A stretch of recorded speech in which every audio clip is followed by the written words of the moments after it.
Good morning everyone. അക്കാഡമിക്സിൻ്റെ മറ്റൊരു എപ്പിസോഡിലേക്ക് എല്ലാ കൂട്ടുകാർക്കും ഹാർദമായിട്ടുള്ള സ്വാഗതം. എൻ്റെ പേര് അപൂർവദാസ്. നമ്മൾ ഇന്ന് ചർച്ച ചെയ്യാനായിട്ട് പോകുന്നത് DPSPs അഥവാ മാർഗനിർദ്ദേശക തത്വങ്ങളെക്കുറിച്ചാണ്. എന്താണ് DPSPs? നമ്മൾ ഫണ്ടമെൻ്റൽ റൈറ്റ്സ് നമ്മൾ പഠിച്ചിരുന്നു അല്ലേ? ഫണ്ടമെൻ്റൽ റൈറ്റ്സ് പഠിച്ച സമയത്ത് നമ്മൾ പറഞ്ഞിരുന്നു എന്താണ് ഫണ്ടമെൻ്റൽ റൈറ്റ്സ് എന്ന് പറയുന്നത്. ഫണ്ടമെൻ്റൽ റൈറ്റ്സ് അടിസ്ഥാനപരമായിട്ടൊരു റെസ്ട്രിക്ഷനാണ് എന്ന് നമ്മൾ പഠിച്ചിരുന്നു അല്ലേ? ആരുടെ മുകളിലാണ് ഈ റെസ്ട്രിക്ഷൻ വരുന്നത് എന്ന് നമ്മൾ പഠിച്ചിരുന്നില്ലേ? എന്തായിരുന്നു, ആരുടെ മുകളിലായിരുന്നു? സ്റ്റേറ്റിനുള്ള ചില റെസ്ട്രിക്ഷൻസ് ആണ് അല്ലേ? സ്റ്റേറ്റിനെ എന്ത് ചെയ്യുകയാണ്? റെസ്ട്രിക്റ്റ് ചെയ്യുകയാണ്. സ്റ്റേറ്റിൻ്റെ ഡെഫിനേഷനൊക്കെ നമ്മൾ പഠിച്ചിരുന്നു അല്ലേ? എന്താണ് സ്റ്റേറ്റ് എന്നുള്ളതൊക്കെ നമ്മൾ കണ്ടിരുന്നു. അപ്പോൾ സ്റ്റേറ്റിൻ്റെ മുകളിലുള്ളൊരു സ്റ്റേറ്റിൻ്റെ മുകളിലുള്ളൊരു റെസ്ട്രിക്ഷൻ എന്ന രീതിയിൽ നമ്മൾ ഫണ്ടമെൻ്റൽ റൈറ്റ്സിനെ കണ്ടു. അതായത് സ്റ്റേറ്റിനോട് നിങ്ങൾ എന്ത് ചെയ്യരുത്, എന്തെങ്കിലും ഒരു കാര്യം ചെയ്യരുത്, എന്താണ് പറയണത്? ചെയ്യരുത് എന്നാണ് പലപ്പോഴും എന്ത് ചെയ്യാറുള്ളത്? സ്റ്റേറ്റിനോട് ഫണ്ടമെൻ്റൽ റൈറ്റ്സിൻ്റെ അവിടെ പറയാറുള്ളത് അല്ലേ? സ്റ്റേറ്റ് ഡിസ്ക്രിമിനേറ്റ് ചെയ്യരുത്, സ്റ്റേറ്റ് ടൈറ്റിൽസ് കൊടുക്കരുത് അല്ലേ? ഈ രീതിയിൽ അതുപോലെ തന്നെ ബാക്കിയുള്ള ആളുകളോട് നിങ്ങൾ തൊട്ടുകൂടായ്മ എന്ത് ചെയ്യരുത്. അതുപോലെ തന്നെ ഫ്രീഡം ഓഫ് സ്പീച്ചിനെ വിലക്കരുത്, അറസ്റ്റ് ചെയ്യരുത് ആവശ്യമില്ലാത്ത രീതിയിൽ, ആവശ്യമില്ലാത്തതിൽ കൺവിക്റ്റ് ചെയ്യരുത്, റൈറ്റ് ടു ലൈഫ് എന്ത് ചെയ്യരുത്, അത് മുടക്കരുത്. അപ്പോൾ സ്റ്റേറ്റിനോട് നിങ്ങൾ ഇത് ചെയ്യരുത്, അത് ചെയ്യരുത്, ഇങ്ങനെ ചെയ്യരുത് എന്ന് പറയുകയാണ് എന്ത് ചെയ്യുന്നത്? ഫണ്ടമെൻ്റൽ റൈറ്റ്സ് അടിസ്ഥാനപരമായിട്ടുള്ള ഒരു സ്വഭാവം നോക്കുകയാണെങ്കിൽ മൗലിക അവകാശങ്ങളിൽ നമുക്ക് കാണാൻ സാധിക്കുന്നത്. ഇതിന് നേരെ വിരുദ്ധമായിട്ടുള്ള ഒന്നാണ് DPSPs അഥവാ എന്താണ് DPSPസിൻ്റെ full form? Directive principles of state policy. എന്താണ് directive principles of state policy? അതായത് മാർഗനിർദ്ദേശക തത്വങ്ങൾ. എന്താണ് വളരെ ചുരുക്കി പറഞ്ഞാൽ DPSPs? സ്റ്റേറ്റിന് ഭരിക്കുന്ന സമയത്ത് എന്ത് വേണം?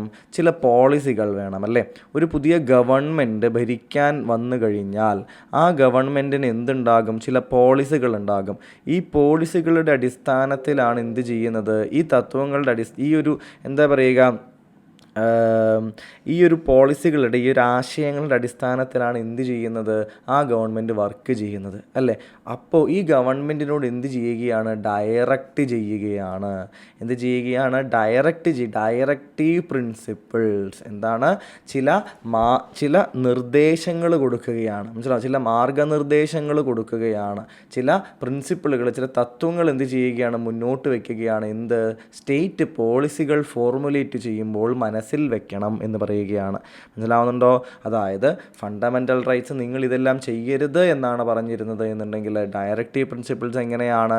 നിങ്ങൾ പോളിസികൾ ഉണ്ടാക്കുന്ന സമയത്ത് നിങ്ങൾ ഇന്ന കാര്യങ്ങൾ ചെയ്യുക എന്ന് പറയുന്നതാണ് ഏത്? DPSPs അഥവാ മാർഗനിർദ്ദേശക തത്വങ്ങൾ എന്ന കാര്യം എന്ത് ചെയ്യുക? പ്രത്യേകം ആലോചിക്കുക. മനസ്സിലായോ? അപ്പോൾ DPSPs അഥവാ മാർഗനിർദ്ദേശക തത്വങ്ങൾ എന്നുള്ളത് എന്താണ്? സ്റ്റേറ്റിനോട് പോളിസികൾ ക്രിയേറ്റ് ചെയ്യുമ്പോൾ, ഈ ഡെഫിനിഷൻ, അതായത് ഇതിൻ്റെ DPSPസിൻ്റെ ഫുൾ ഫോം നോക്കിയാൽ നിങ്ങൾക്ക് മനസ്സിലാവും. പോളിസികൾ ക്രിയേറ്റ് ചെയ്യുമ്പോൾ എന്തൊക്കെ പ്രിൻസിപ്പിളുകൾ മനസ്സിൽ വെക്കണമെന്ന് സ്റ്റേറ്റിനോട് ഡയറക്റ്റ് ചെയ്യുകയാണ് എന്ത് ചെയ്യുന്നത്? DPSPs ചെയ്യുന്നത്. ഓക്കെ ആണല്ലോ? ഇനി എവിടെയാണ് നമ്മളുടെ ഭരണഘടനയിൽ DPSPs അടങ്ങിയിരിക്കുന്നത്? 4ാമത്തെ പാർട്ടിലാണ്. 3ാമത്തെ പാർട്ട് എന്തായിരുന്നു? ഫണ്ടമെൻ്റൽ റൈറ്റ്സ് ആയിരുന്നു അല്ലേ? അപ്പോൾ അതിനുശേഷം 4ാമത്തെ പാർട്ടിലാണ് നമുക്ക് എന്ത് കാണാനായിട്ട് സാധിക്കുന്നത്? DPSPs അഥവാ മാർഗനിർദ്ദേശക തത്വങ്ങൾ കാണാനായിട്ട് സാധിക്കുന്നത്. 36ാമത്തെ ആർട്ടിക്കിൾ മുതൽ 51ാമത്തെ ആർട്ടിക്കിൾ വരെയുള്ള ആർട്ടിക്കിളുകളുടെ ഉള്ളിലാണ് എന്ത് കിടക്കുന്നത്? DPSPs കിടക്കുന്നത്. ഇപ്പോൾ 12 മുതൽ 35 വരെ നമ്മൾ കണ്ടിരുന്നു ഫണ്ടമെൻ്റൽ റൈറ്റ്സ് ആയിരുന്നു. 36 മുതൽ 51 വരെ എന്താണ്? മാർഗനിർദ്ദേശക തത്വങ്ങളാണ് എന്ന് നിങ്ങൾ മനസ്സിലാക്കുക. ഇനി അടുത്തത് പ്രധാനമായിട്ട് നിങ്ങൾ ശ്രദ്ധിക്കാനായിട്ടുള്ളത് എന്താണ്? എവിടെ നിന്നാണ് നമുക്ക് DPSPs ലഭിച്ചത്? നമ്മളിത് ഓൾറെഡി കണ്ടിരുന്നു അല്ലേ? എവിടെ നിന്നാണ്? ഐറിഷ് കോൺസ്റ്റിറ്റ്യൂഷനിൽ നിന്നാണ് നമ്മൾ DPSPs എന്ന് പറയുന്ന ആശയം സ്വീകരിക്കുന്നത്. ഇനി ഐറിഷ് കോൺസ്റ്റിറ്റ്യൂഷന് മുൻപ് തന്നെ എന്താണ്? സ്പാനിഷ് കോൺസ്റ്റിറ്റ്യൂഷനിലാണ് ആദ്യമായിട്ട് എന്ത് നമുക്ക് കാണാൻ സാധിക്കുന്നത്? ഇത്തരത്തിലുള്ള ഒരു DPSPസിൻ്റെ ഒരു മോഡൽ നമുക്ക് കാണാൻ സാധിക്കുന്നത്. അതായത് അയർലൻഡ് ഈ ഒരു ആശയം, മാർഗനിർദ്ദേശക തത്വം എന്ന ആശയം ഭരണഘടനയിലേക്ക് കൈക്കൊള്ളാൻ സ്പെയിനാണ് കാരണം എന്നും നമുക്ക് വേണമെങ്കിൽ പറയാം. മനസ്സിലായോ? അപ്പോൾ ചോദ്യം അങ്ങനെ വന്നാൽ അതും നിങ്ങൾ മനസ്സിലാക്കുക. സോ ഭരണഘടനയിൽ ആദ്യമായിട്ട് ഇത് ഉൾപ്പെടുത്തിയത് ആരാണ്? സ്പെയിനാണ് എന്ന കാര്യം കൂടി നിങ്ങൾ ഓർത്തിരിക്കുക. നമ്മളുടെ ഭരണഘടനയുടെ ശില്പിയായിട്ടുള്ള ഡോക്ടർ BR അംബേദ്കർ ഈ ഡയറക്റ്റീവ് പ്രിൻസിപ്പിൾസിനെ വിളിച്ചത് novel feature of the Indian constitution എന്നായിരുന്നു. ഇന്ത്യൻ ഭരണഘടനയുടെ ഇന്ത്യൻ ഭരണഘടനയുടെ ഒരു നോവേൽ ഫീച്ചേഴ്സ്, ഒരു പ്രത്യേകതയാർന്ന ഒരു ഭാഗം, മനസ്സിലാവണം. ഇന്ത്യൻ ഭരണഘടനയുടെ ഒരു പ്രത്യേകതയാർന്ന ഒരു പുതിയ ഐഡിയ പോലെയുള്ളൊരു ഭാഗമാണ് ഇത് മാർഗനിർദ്ദേശക തത്വങ്ങൾ എന്ന് ആര് പറഞ്ഞു? Doctor BR Ambedkar. So BR Ambedkar വിശേഷിപ്പിച്ചത് എങ്ങനെ, അല്ലെങ്കിൽ novel feature of the Indian constitution എന്ന മാർഗനിർദ്ദേശക തത്വങ്ങളെ വിശേഷിപ്പിച്ചത് ആര് എന്നെല്ലാം ചോദിച്ചാൽ അത് BR അംബേദ്കർ ആണ് എന്ന കാര്യം നിങ്ങൾ കൃത്യമായിട്ട് ഉത്തരമായിട്ട് എഴുതാനായിട്ട് ശ്രമിക്കുക. ഇനി മറ്റൊരു വ്യക്തിയെ കൂടി നിങ്ങളിവിടെ ആലോചിക്കണം. എവിടത്തെ ആളായിരുന്നു? ഒരു അമേരിക്കൻ ചരിത്രകാരനായിരുന്നു. വളരെ നല്ല രീതിയിൽ ഇത്തരത്തിലുള്ള ഭരണഘടനകളെക്കുറിച്ചൊക്കെ പഠിച്ചിരുന്ന ഒരാളായിരുന്നു ഗ്രാൻവിൽ ഓസ്റ്റിൻ. ആരാണ്? ഗ്രാൻവിൽ ഓസ്റ്റിൻ ഫണ്ടമെൻ്റൽ റൈറ്റ്സും DPSPസും ചേരുമ്പോഴാണ് മൗലിക അവകാശങ്ങളും മാർഗനിർദ്ദേശക തത്വങ്ങളും കൂടിച്ചേരുന്നതാണ് ഭരണഘടനയുടെ കൺസയൻസ് അഥവാ മനസ്സാക്ഷി. എന്താണ്? മനസ്സാക്ഷി. ഭരണഘടനയുടെ മനസ്സാക്ഷി എന്ന് പറയുന്നത് എന്താണ്? The conscience of the constitution എന്ന് പറയുന്നത് എന്താണ്? എന്ന് പറയുന്നത് ഫണ്ടമെൻ്റൽ റൈറ്റും DPSPസും ഒന്നിച്ചു ചേരുന്നതാണ്. അതായത് മൗലിക അവകാശങ്ങളും നിർദ്ദേശക തത്വങ്ങളും ഒന്നിച്ചു ചേരുന്നതാണ് എന്ത്? കൺസയൻസ് ഓഫ് ദ കോൺസ്റ്റിറ്റ്യൂഷൻ, ഭരണഘടനയുടെ മനസ്സാക്ഷി എന്ന് പറഞ്ഞതാരാണ്? ഗ്രാൻവിൽ ഓസ്റ്റിനാണ്. അപ്പോൾ അംബേദ്കർ പറഞ്ഞത് എന്താണെന്നും ഗ്രാൻവിൽ ഓസ്റ്റിൻ പറഞ്ഞത് എന്താണെന്നും വളരെ കൃത്യമായിട്ട് ഓർത്ത് വയ്ക്കുന്നത് വേണ്ടിയിട്ട് നിങ്ങൾ ശ്രമിക്കുക. ഓക്കെ ആണല്ലോ? പ്രശ്നങ്ങളൊന്നുമില്ല എന്ന് വിശ്വസിക്കുകയാണ്. ഈ പറഞ്ഞ കാര്യങ്ങൾ കൃത്യമായി ഓർത്തിരിക്കുക. എന്താണ് DPSPs, അതിൻ്റെ സ്വഭാവം എന്താണെന്ന് പറഞ്ഞു. പാർട്ട് 4 ആർട്ടിക്കിൾ 36 മുതൽ 51 വരെയാണ്. ഐറിഷ് കോൺസ്റ്റിറ്റ്യൂഷനിൽ നിന്നാണ് നമ്മളിത് സ്വീകരിച്ചത്. പക്ഷേ ആദ്യമായിട്ട് ഭരണഘടനയിൽ മാർഗനിർദ്ദേശക തത്വങ്ങൾ ഉൾപ്പെടുത്തിയത് സ്പാനിഷ് കോൺസ്റ്റിറ്റ്യൂഷനാണ്. അപ്പോൾ സ്പെയിനിൽ നിന്നാണ് ഐറിഷ് സ്വീകരിച്ചത് എന്ന് നമുക്ക് വേണമെങ്കിൽ പറയാം. ഭരണഘടനാ ശില്പിയായിട്ടുള്ള doctor BR Ambedkar novel feature of the Indian constitution എന്നാണ് മാർഗനിർദ്ദേശക തത്വങ്ങളെ വിശേഷിപ്പിച്ചത്. ഗ്രാൻവിൽ ഓസ്റ്റിൻ ആകട്ടെ എന്താണ് പറഞ്ഞിട്ടുണ്ടായിരുന്നത്? ഫണ്ടമെൻ്റൽ റൈറ്റ്സും DPSPസും ഒന്നിച്ചു ചേരുന്നതാണ് ഭരണഘടനയുടെ കൺസയൻസ് അഥവാ മനസ്സാക്ഷി എന്നെന്ത് പറയുകയാണ് ഗ്രാൻവിൽ ഓസ്റ്റിൻ. ഓക്കെ ആണല്ലോ? കൃത്യമായിട്ട് ഓർത്തിരിക്കാനായിട്ട് ശ്രദ്ധിക്കുക. ഇനി DPSPസിന് എന്തുണ്ട്? വളരെ കൃത്യമായിട്ടുള്ള ചില ഫീച്ചറുകളുണ്ട്. പ്രത്യേകം ശ്രദ്ധിക്കുക. ഇവിടെ നിന്നും ചോദ്യങ്ങൾ ധാരാളമായിട്ട് വരാറുണ്ട്. എന്താണ് ഭരണഘടനയിൽ DPSPസിൻ്റെ സ്ഥാനം? എന്തുകൊണ്ടാണ് DPSPs ഉൾപ്പെടുത്തുന്നത് എന്ന കാര്യം നമ്മൾ എന്ത് ചെയ്യേണ്ടതുണ്ട്? കൃത്യമായിട്ട് ഓർത്തിരിക്കേണ്ടതുണ്ട്. നോക്കൂ, ആദ്യമായിട്ട് തന്നെ നോക്കുകയാണെങ്കിൽ the ideals that the state should keep in mind in legislative, executive and administrative matters. അതായത് ഒരു ഭരണം നടത്തുന്ന സമയത്ത് എന്നതിലുപരിയായിട്ട് എവിടെയെല്ലാമാണ്? നിയമനിർമ്മാണത്തിൻ്റെ സമയത്ത്. ലെജിസ്ലേറ്റീവ് എന്ന് പറഞ്ഞാൽ എന്താണ്? നിയമനിർമ്മാണത്തിൻ്റെ സമയമാണ് അല്ലേ? അപ്പോൾ നിയമം നിർമ്മിക്കുന്ന സമയത്ത്. എക്സിക്യൂട്ടീവ് അല്ലേ?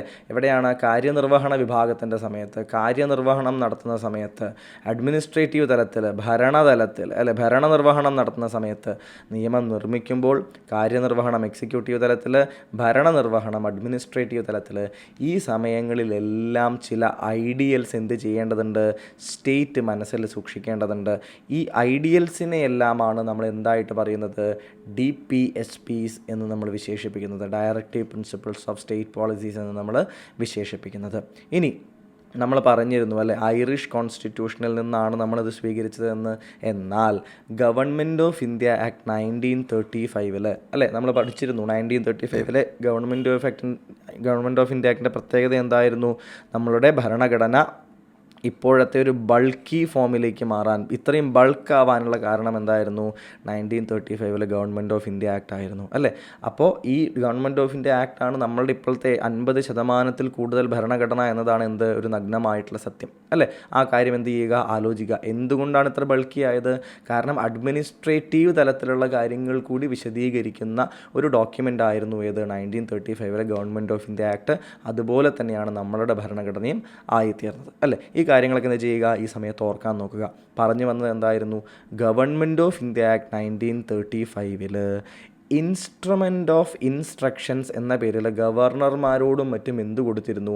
ചില നിർദ്ദേശങ്ങൾ കൊടുത്തിരുന്നു. പ്രൊവിൻസുകളിലും മറ്റും ഗവർണർമാരുണ്ട് അല്ലേ. അപ്പോൾ അവർക്ക് എന്താണ് ചില ഇൻസ്ട്രുമെൻ്റ് ഓഫ് ഇൻസ്ട്രക്ഷൻസ്, ചില നിർദ്ദേശങ്ങൾ എന്ത് ചെയ്തിരുന്നു? കൊടുത്തിരുന്നു. ഇതെന്തായിട്ട് നമുക്ക് കണക്കാക്കാം? നമ്മളുടെ directive principles of state policy, ഇതും ഒരു തരത്തിൽ സ്റ്റേറ്റിന് കൊടുക്കുന്ന ഇൻസ്ട്രക്ഷൻസ് തന്നെയല്ലേ. അതിൻ്റെ ഒരു പൂർവ്വഗാമിയായിട്ട് നമുക്ക് ആരെ കണക്കാക്കാം? ഇൻസ്ട്രുമെൻ്റ് ഓഫ് ഇൻസ്ട്രക്ഷൻസിനെ കണക്കാക്കാം.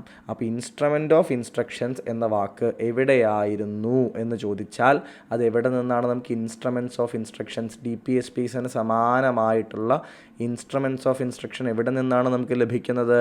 അത് government of India act of 1935 നിന്നാണ് എന്ന് വ്യക്തമായിട്ട് നിങ്ങൾ ആലോചിക്കുക. ഓക്കെ ആണോ? മറന്നു പോകരുത്. ഇനി നമ്മൾ ഓൾറെഡി ചർച്ച ചെയ്ത മറ്റൊരു ഇമ്പോർട്ടൻറ്റ് പോയിൻ്റ് എന്താണ് DPSPs കൊണ്ട് ഉദ്ദേശിക്കുന്നത്? നമ്മൾ ഫണ്ടമെൻ്റൽ റൈറ്റ്സ് എന്താണ് ഉദ്ദേശിക്കുന്നത് എന്ന് പറഞ്ഞിരുന്നു. ഓർമ്മയുണ്ടോ നിങ്ങൾക്ക്? എന്തായിരുന്നു? പൊളിറ്റിക്കൽ ഡെമോക്രസി അല്ലേ. എന്തായിരുന്നു? പൊളിറ്റിക്കൽ ഡെമോക്രസിയാണ് എന്തുകൊണ്ട് ഉദ്ദേശിക്കുന്നത്? ഫണ്ടമെൻ്റൽ റൈറ്റ്സ് കൊണ്ട് ഉദ്ദേശിക്കുന്നത് രാഷ്ട്രീയപരമായിട്ടുള്ള ജനാധിപത്യത്തെ ശക്തിപ്പെടുത്തുക. ജനാധിപത്യത്തിലെ രാഷ്ട്രീയപരമായിട്ടുള്ള കാര്യം അല്ലേ. ഒരു രാഷ്ട്രീയപരമായിട്ടുള്ള അവകാശങ്ങളാണ് ഫണ്ടമെൻ്റൽ റൈറ്റ്, മൗലിക അവകാശങ്ങൾ എന്ന് പറഞ്ഞാൽ. ഒരാളുടെ പൊളിറ്റിക്കൽ റൈറ്റുകളാണ്, പൊളിറ്റിക്കൽ ഡെമോക്രസിയെ ശക്തിപ്പെടുത്തുന്ന കാര്യങ്ങളാണ് ഇത് ഫണ്ടമെൻ്റൽ റൈറ്റ്സ് എന്നുകൊണ്ട് നമ്മൾ കാണുന്നത്. എന്നാൽ DPSPs എന്താണ് ഉദ്ദേശിക്കുന്നത്? DPSPs കൊണ്ട് ഉദ്ദേശിക്കുന്നത് എന്തെന്ന് ചോദിച്ചാൽ വളരെ കൃത്യമായി ഓർത്ത് വയ്ക്കുക. എന്തെല്ലാമാണ്? എക്കണോമിക് ആൻഡ് സോഷ്യൽ ഡെമോക്രസിയെ ശക്തിപ്പെടുത്തലാണ് അതിൻ്റെ ഉദ്ദേശം. അപ്പോൾ DPSPs എന്ന് പറയുന്നത് സാമ്പത്തിക അതിനൊപ്പം തന്നെ എന്താണ്? സാമൂഹിക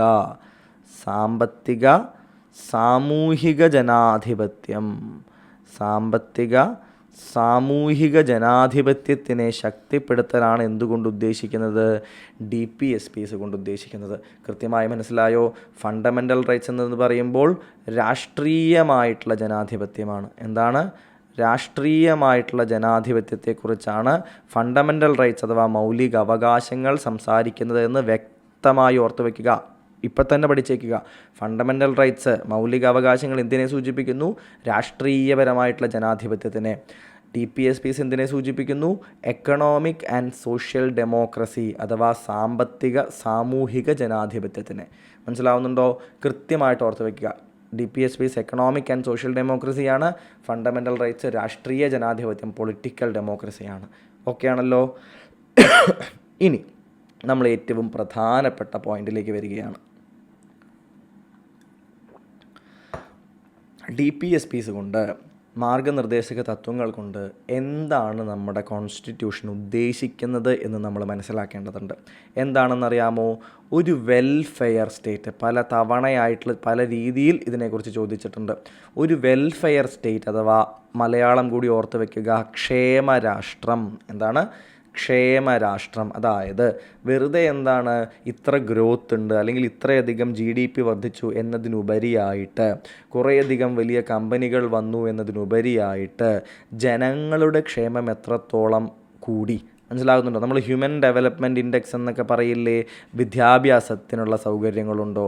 താമസിക്കാനുള്ള, അതായത് ഒരു പോയി കിടന്നുറങ്ങാനൊരു കൂരയുണ്ടോ? വൃത്തിയായിട്ടുള്ള വെള്ളം ലഭിക്കുന്നുണ്ടോ? മനസ്സിലാകുന്നുണ്ടോ? ആരോഗ്യപരമായിട്ടുള്ള കാര്യങ്ങൾ സംരക്ഷിക്കാനുള്ള സൗകര്യങ്ങളുണ്ടോ? ഇത്തരത്തിൽ അടിസ്ഥാനപരമായിട്ടുള്ള കാര്യങ്ങൾ സംരക്ഷിക്കുന്ന ഒരു രാഷ്ട്രമാണ് ക്ഷേമരാഷ്ട്രം എന്ന പേരിൽ നമ്മൾ അടിസ്ഥാനപരമായിട്ട് ഉദ്ദേശിക്കുന്നത്. മനസ്സിലാകുന്നുണ്ടോ? അപ്പോൾ അത്തരത്തിലുള്ളൊരു വെൽഫെയർ സ്റ്റേറ്റിനെ നിർമ്മിക്കുക എന്നതാണ് എന്തിൻ്റെ ഉദ്ദേശം? DPSPs കൊണ്ട് ഉദ്ദേശിക്കുന്നത്. മനസ്സിലായോ? അപ്പോൾ വെൽഫെയർ സ്റ്റേറ്റ് എന്ന് പറയുന്ന, ക്ഷേമരാഷ്ട്രം എന്ന് പറയുന്ന ആശയം എന്തുമായി ബന്ധപ്പെട്ടിരിക്കുന്നു? ഭരണഘടനയിൽ DPSPs അഥവാ directive principles of state policies അഥവാ മാർഗനിർദ്ദേശക തത്വങ്ങളുമായി ബന്ധപ്പെട്ടിരിക്കുന്നു. ഈ വെൽഫെയർ സ്റ്റേറ്റ് എന്ന് പറയുന്ന കൺസെപ്റ്റ്, ക്ഷേമരാഷ്ട്രം എന്ന് പറയുന്ന കൺസെപ്റ്റ് ഒരിക്കലും മറന്നു പോകരുത്. എക്കണോമിക് ആൻഡ് സോഷ്യൽ ഡെമോക്രസിയാണ്, സാമ്പത്തികവും സാമൂഹികവുമായിട്ടുള്ള ജനാധിപത്യത്തിനെയാണ് DPSPs സൂചിപ്പിക്കുന്നത് എന്ന കാര്യവും മറന്നു പോകരുത്. ഇനി നമ്മൾ ഫണ്ടമെൻ്റൽ റൈറ്റ്സിൻ്റെ ഏറ്റവും പ്രധാനപ്പെട്ട ഒരു കാര്യമായിരുന്നു നമ്മൾ പഠിച്ചിട്ടുണ്ടായിരുന്നു. എന്തായിരുന്നു? അവ ജസ്റ്റീഷ്യബിളാണ്. എന്താണ്? ജസ്റ്റീഷ്യബിൾ ആണ്. എന്താണ് ജസ്റ്റീഷ്യബിളിൻ്റെ അർത്ഥം? ഇവ ലംഘിക്കപ്പെട്ടാൽ ഡയറക്റ്റ്ലി എന്ത് ചെയ്യാം? നമുക്ക് കോർട്ടിനെ സമീപിക്കാം, കോടതിയെ സമീപിക്കാം, അല്ലേ? ജസ്റ്റീഷ്യബിൾ ആണെന്ന് വെച്ചാൽ എന്താണ്? കോർട്ടിൽ പോയിട്ട് ജസ്റ്റിസ് വേണമെന്ന് പറയാം. എന്തിൻ്റെ സ്വഭാവമായിരുന്നു ഇത്? ഫണ്ടമെൻ്റൽ റൈറ്റ്സിൻ്റെ സ്വഭാവമായിരുന്നു ഇത്. എന്നാൽ DPSPs എങ്ങനെയാണ്? They are non justiciable in nature. അതായത് മലയാളത്തിൽ ന്യായവാദത്തിന് അർഹമല്ല. നോൺ ജസ്റ്റീഷ്യബിൾ എന്നതിൻ്റെ മലയാളം എന്താണ്? ന്യായവാദത്തിന് അർഹമല്ല. They are non justiciable in nature. എന്തുകൊണ്ടായിരിക്കും DPSPs നോൺ ജസ്റ്റീഷ്യബിൾ ആക്കിയതെന്ന് അറിയാമോ? നിങ്ങൾ DPSPs പഠിക്കുമ്പോൾ നിങ്ങൾക്ക് മനസ്സിലാവും. അതായത് തൊഴിലാളികളുടെ വരുമാനത്തിനെ കുറിച്ച് പറയുന്നുണ്ട്, പഞ്ചായത്തുകൾ രൂപീകരിക്കുന്നതിനെക്കുറിച്ച്, വേതനത്തിനെക്കുറിച്ച്, തുല്യനീതിയെക്കുറിച്ച്, മൃഗസംരക്ഷണങ്ങളെക്കുറിച്ച്, ഗോവധ നിരോധനത്തിനെക്കുറിച്ച്, നീതിന്യായ വിഭാഗത്തിലെ കാര്യനിർവഹണ വിഭാഗത്തിൻ്റെ കാര്യങ്ങളെക്കുറിച്ച്, ചരിത്ര സ്മാരകങ്ങൾ സംരക്ഷിക്കുന്നതിനെക്കുറിച്ച്, ഇത്തരത്തിൽ ഒരുപാട് റിസോഴ്സുകൾ, എന്താ പറയുന്നത്, ഒരുപാട് റിസോഴ്സുകൾ ആവശ്യമായ കാര്യങ്ങളുടെ ഒരു നിർദ്ദേശങ്ങൾ അടങ്ങുന്ന വലിയൊരു ഡോക്യുമെൻ്റാണ് DPSPs എന്ന് പറയുന്നത്. മനസ്സിലാകുന്നുണ്ടോ? അപ്പോൾ DPSPs ഒന്നാകെ നടപ്പാക്കാൻ അത്രയധികം റിസോഴ്സുകൾ സ്റ്റേറ്റിന് ആവശ്യം വരും. അതുകൊണ്ടാണ് നമ്മൾ എന്ത് കണക്കാക്കിയത്? ഇത് ജസ്റ്റീഷ്യബിൾ ആക്കണ്ട, അതായത് DPSPs നടപ്പിലാക്കിയിട്ടില്ല എന്നും പറഞ്ഞിട്ട് ആളുകൾ കോടതിയിലേക്ക് പോകാൻ തുടങ്ങിയാൽ പിന്നെ അത് നടപ്പിലാക്കാൻ മാത്രമേ നമ്മളുടെ റിസോഴ്സ് തികയുകയുള്ളൂ. മനസ്സിലാകുന്നുണ്ടോ? അത് വലിയൊരു പ്രശ്നത്തിലേക്ക് നയിക്കുമെന്ന് അറിയുന്നത് കൊണ്ടാണ് നമ്മൾ നോൺ ജസ്റ്റീഷ്യബിൾ ആക്കിയിട്ട് DPSPsനെ വെക്കുന്നത്. പിന്നീട് DPSPsലെ പല പ്രധാനപ്പെട്ട കാര്യങ്ങളും നമ്മൾ എന്തിലേക്ക് മാറ്റിയിട്ടുണ്ട്? ഫണ്ടമെൻ്റൽ റൈറ്റ്സിലേക്ക് മാറ്റിയിട്ടുണ്ട്. ഇപ്പോൾ റൈറ്റ് ടു എഡ്യൂക്കേഷൻ, അല്ലേ? റൈറ്റ് ടു എഡ്യൂക്കേഷൻ നമ്മൾ എന്ത് ചെയ്തു? ഫണ്ടമെൻ്റൽ റൈറ്റ്സിലാക്കി. അത് ആദ്യം DPSPsൽ കിടന്ന ഒന്നായിരുന്നു. അതിനുശേഷം അതുപോലെ തന്നെയാണ് കോഓപ്പറേറ്റീവ് സൊസൈറ്റീസിൻ്റെ കാര്യം. കോഓപ്പറേറ്റീവ് സൊസൈറ്റീസ് എന്തായിരുന്നു? നമ്മൾ ഫണ്ടമെൻ്റൽ റൈറ്റ്സിലേക്ക് ആർട്ടിക്കിൾ 19 അടിയിലേക്ക് മാറ്റി, അല്ലേ? അപ്പോൾ ഇത്തരത്തിൽ റിസോഴ്സുകൾ കൊണ്ട് സാധ്യമാകുന്ന കാര്യങ്ങൾ നമ്മൾ എന്ത് ചെയ്യുന്നുണ്ട്? നമ്മൾ പതുക്കെ ഫണ്ടമെൻ്റൽ റൈറ്റ്സിൻ്റെ അടിയിലേക്ക് മാറ്റാനായിട്ട് ശ്രമിക്കുന്നുണ്ട്. അപ്പോൾ they are non justiciable in nature, ന്യായവാദത്തിന് അർഹമല്ല എന്ന കാര്യം ഓർത്തിരിക്കുക. പിന്നീട് എന്താണ്? They are fundamental in governance. പക്ഷേ ഒരു രാഷ്ട്രത്തിൻ്റെ ഗവേണൻസിൽ, ഭരണനിർവഹണത്തിൽ അവ എങ്ങനെയാണ്? They are very fundamental. അതായത് ഇവയെ കണക്കിലെടുക്കാതെ ഒരു കൃത്യമായ ഭരണനിർവഹണം സാധിക്കുകയില്ല എന്ന കാര്യം ആലോചിക്കുക. ഓൾസോ ഈ പോയിൻ്റ് കൂടി നിങ്ങൾ വളരെ കൃത്യമായി ശ്രദ്ധിക്കുക. DPSPs help the courts in determining the constitutional validity of a law. എന്താണ് അതിൻ്റെ അർത്ഥം കൂട്ടുകാരെ? നമ്മൾ പറഞ്ഞു ദേ ആർ നോൺ ജസ്റ്റീഷ്യബിൾ എന്ന് പറഞ്ഞു, അല്ലേ? പ്രത്യേകം ഓർക്കണം, ന്യായവാദത്തിന് അർഹമല്ല. അതായത് DPSPs നടപ്പിലാക്കിയിട്ടില്ല എന്ന് പറഞ്ഞ് കോടതിയെ സമീപിക്കാൻ പറ്റില്ല എന്ന് പറഞ്ഞു. പക്ഷേ എന്ത് ശ്രദ്ധിക്കണം? മറ്റൊരു ഘടകമുണ്ട് അതിൽ. കോർട്ടുകൾക്ക് എന്ത് ചെയ്യാം? വേണമെങ്കിൽ കോൺസ്റ്റിറ്റ്യൂഷണൽ വാലിഡിറ്റി ഓഫ് ലോ പലപ്പോഴും ചോദ്യം ചെയ്യപ്പെടും, അല്ലേ? ഭരണഘടനാപരമാണോ ഉണ്ടാക്കിയ നിയമം എന്ന് പറഞ്ഞിട്ട്. അത് നോക്കുന്ന സമയത്ത് ഒരു DPSP നടപ്പിലാക്കുന്നതിന് വേണ്ടിയിട്ടാണ് എന്ത് ചെയ്തത്? ഇത് നടപ്പിലാക്കിയത് എന്ന് കണ്ടാൽ, അല്ലെങ്കിൽ DPSPsന് അനുസൃതമായിട്ടുള്ള ഒരു നിയമമാണ് എന്ത് ചെയ്തിട്ടുള്ളത്? നിർമ്മിച്ചിരിക്കുന്നത് എന്ന് കണ്ടാൽ അത് കോൺസ്റ്റിറ്റ്യൂഷണലി വാലിഡ് ആണ് എന്ന് പറയാൻ. കോൺസ്റ്റിറ്റ്യൂഷണൽ വാലിഡിറ്റി, ഭരണഘടനാപരമായിട്ട് അതിന് കൃത്യമായ അർഹതയുണ്ടോ, വാലിഡിറ്റി ഉണ്ടോ എന്ന് ഡിറ്റർമിൻ ചെയ്യാൻ, ഉറപ്പിക്കാൻ എന്ത് ചെയ്യാം? വേണമെങ്കിൽ DPSPs എന്ത് ചെയ്യാം? കോടതിക്ക് ഉപയോഗിക്കാൻ സാധിക്കും. ആ വ്യത്യാസം മനസ്സിലായോ നിങ്ങൾക്ക്? അതായത് ഒരു നിയമം വന്നു, ആ നിയമത്തിൻ്റെ കോൺസ്റ്റിറ്റ്യൂഷണൽ വാലിഡിറ്റിയെക്കുറിച്ചൊരു ചോദ്യം ഉയർന്നു വരികയാണെങ്കിൽ അതിൻ്റെ കോൺസ്റ്റിറ്റ്യൂഷണൽ വാലിഡിറ്റി ഉറപ്പിക്കാൻ എന്ത് ചെയ്യാം? വേണമെങ്കിൽ DPSPs ഉപയോഗിക്കാം. സോ DPSPs ഹെൽപ്പ്, അതായത് DPSPsൽ ആശയങ്ങൾ നടപ്പിലാക്കാൻ വേണ്ടിയിട്ടാണ് ഒരു നിയമം വരുന്നത് എന്ന് കണ്ടുകൊണ്ട് വേണമെങ്കിൽ കോടതിക്ക് എന്ത് പറയാം? ആ നിയമം ഭരണഘടനാനുസൃതമാണ് എന്ന് വേണമെങ്കിൽ വിധി എഴുതാം. മനസ്സിലാകുന്നുണ്ടോ? അപ്പോൾ രണ്ടും തമ്മിലുള്ള വ്യത്യാസം പ്രത്യേകം ആലോചിക്കുക. അത് നോൺ ജസ്റ്റീഷ്യബിൾ ആണ്, ഇത് നടപ്പിലാക്കിയില്ല എന്നൊന്നും പറഞ്ഞിട്ട് കോടതിയെ സമീപിക്കാൻ പറ്റില്ല. പക്ഷേ കോടതിക്ക് ഒരു നിയമത്തിൻ്റെ സാധുത പരിശോധിക്കാനായിട്ട് എന്തുപയോഗിക്കാം? വാലിഡിറ്റി പരിശോധിക്കാനായിട്ട് എന്തുപയോഗിക്കാം? ഭരണഘടനാപരമായിട്ടുള്ള സാധുത പരിശോധിക്കാനായിട്ട് എന്തുപയോഗിക്കാം? DPSPsൽ ആശയങ്ങൾ ഉപയോഗിക്കാം. മനസ്സിലായോ? ഇത് കൃത്യമായിട്ട് ഓർത്തിരിക്കാൻ വേണ്ടിയിട്ട് ശ്രമിക്കുക. ഇനി നമുക്കെന്ത് നോക്കാം? അടുത്ത ഭാഗത്തേക്ക് നമ്മൾ പോവുകയാണ്. അടുത്ത ഭാഗത്തിൻ്റെ പ്രത്യേകത എന്ന് വെച്ച് കഴിഞ്ഞാൽ നമുക്കറിയാം, അതായത് നമ്മൾ ഫണ്ടമെൻ്റൽ റൈറ്റ്സിനെ നമുക്കറിയാം, അല്ലേ? നമ്മൾ ഫണ്ടമെൻ്റൽ റൈറ്റ്സിന് എന്താണ്? Right to equality, right to freedom, അല്ലേ? റൈറ്റ് അഗെയിൻസ്റ്റ് എക്സ്പ്ലോയിറ്റേഷൻ എന്നെല്ലാം പറഞ്ഞ് നമ്മൾ എന്ത് ചെയ്തിട്ടുണ്ട്? റിലീജിയസ് റൈറ്റ്സ്, അല്ലേ? അതുപോലെ തന്നെ പിന്നെ എന്തുണ്ട്? Cultural and educational rights. അല്ലേ. അതിനുശേഷം എന്താണ് കോൺസ്റ്റിറ്റ്യൂഷണൽ റെമഡീസ്. ഇങ്ങനെ നമ്മൾ എന്ത് ചെയ്തിട്ടുണ്ട്, അവയെ ഓരോന്നിനെയും നമ്മൾ അതിൻ്റേതായ രീതിയിൽ കാറ്റഗറൈസ് ചെയ്തിട്ടാണ് പഠിച്ചിട്ടുണ്ടായിരുന്നത്.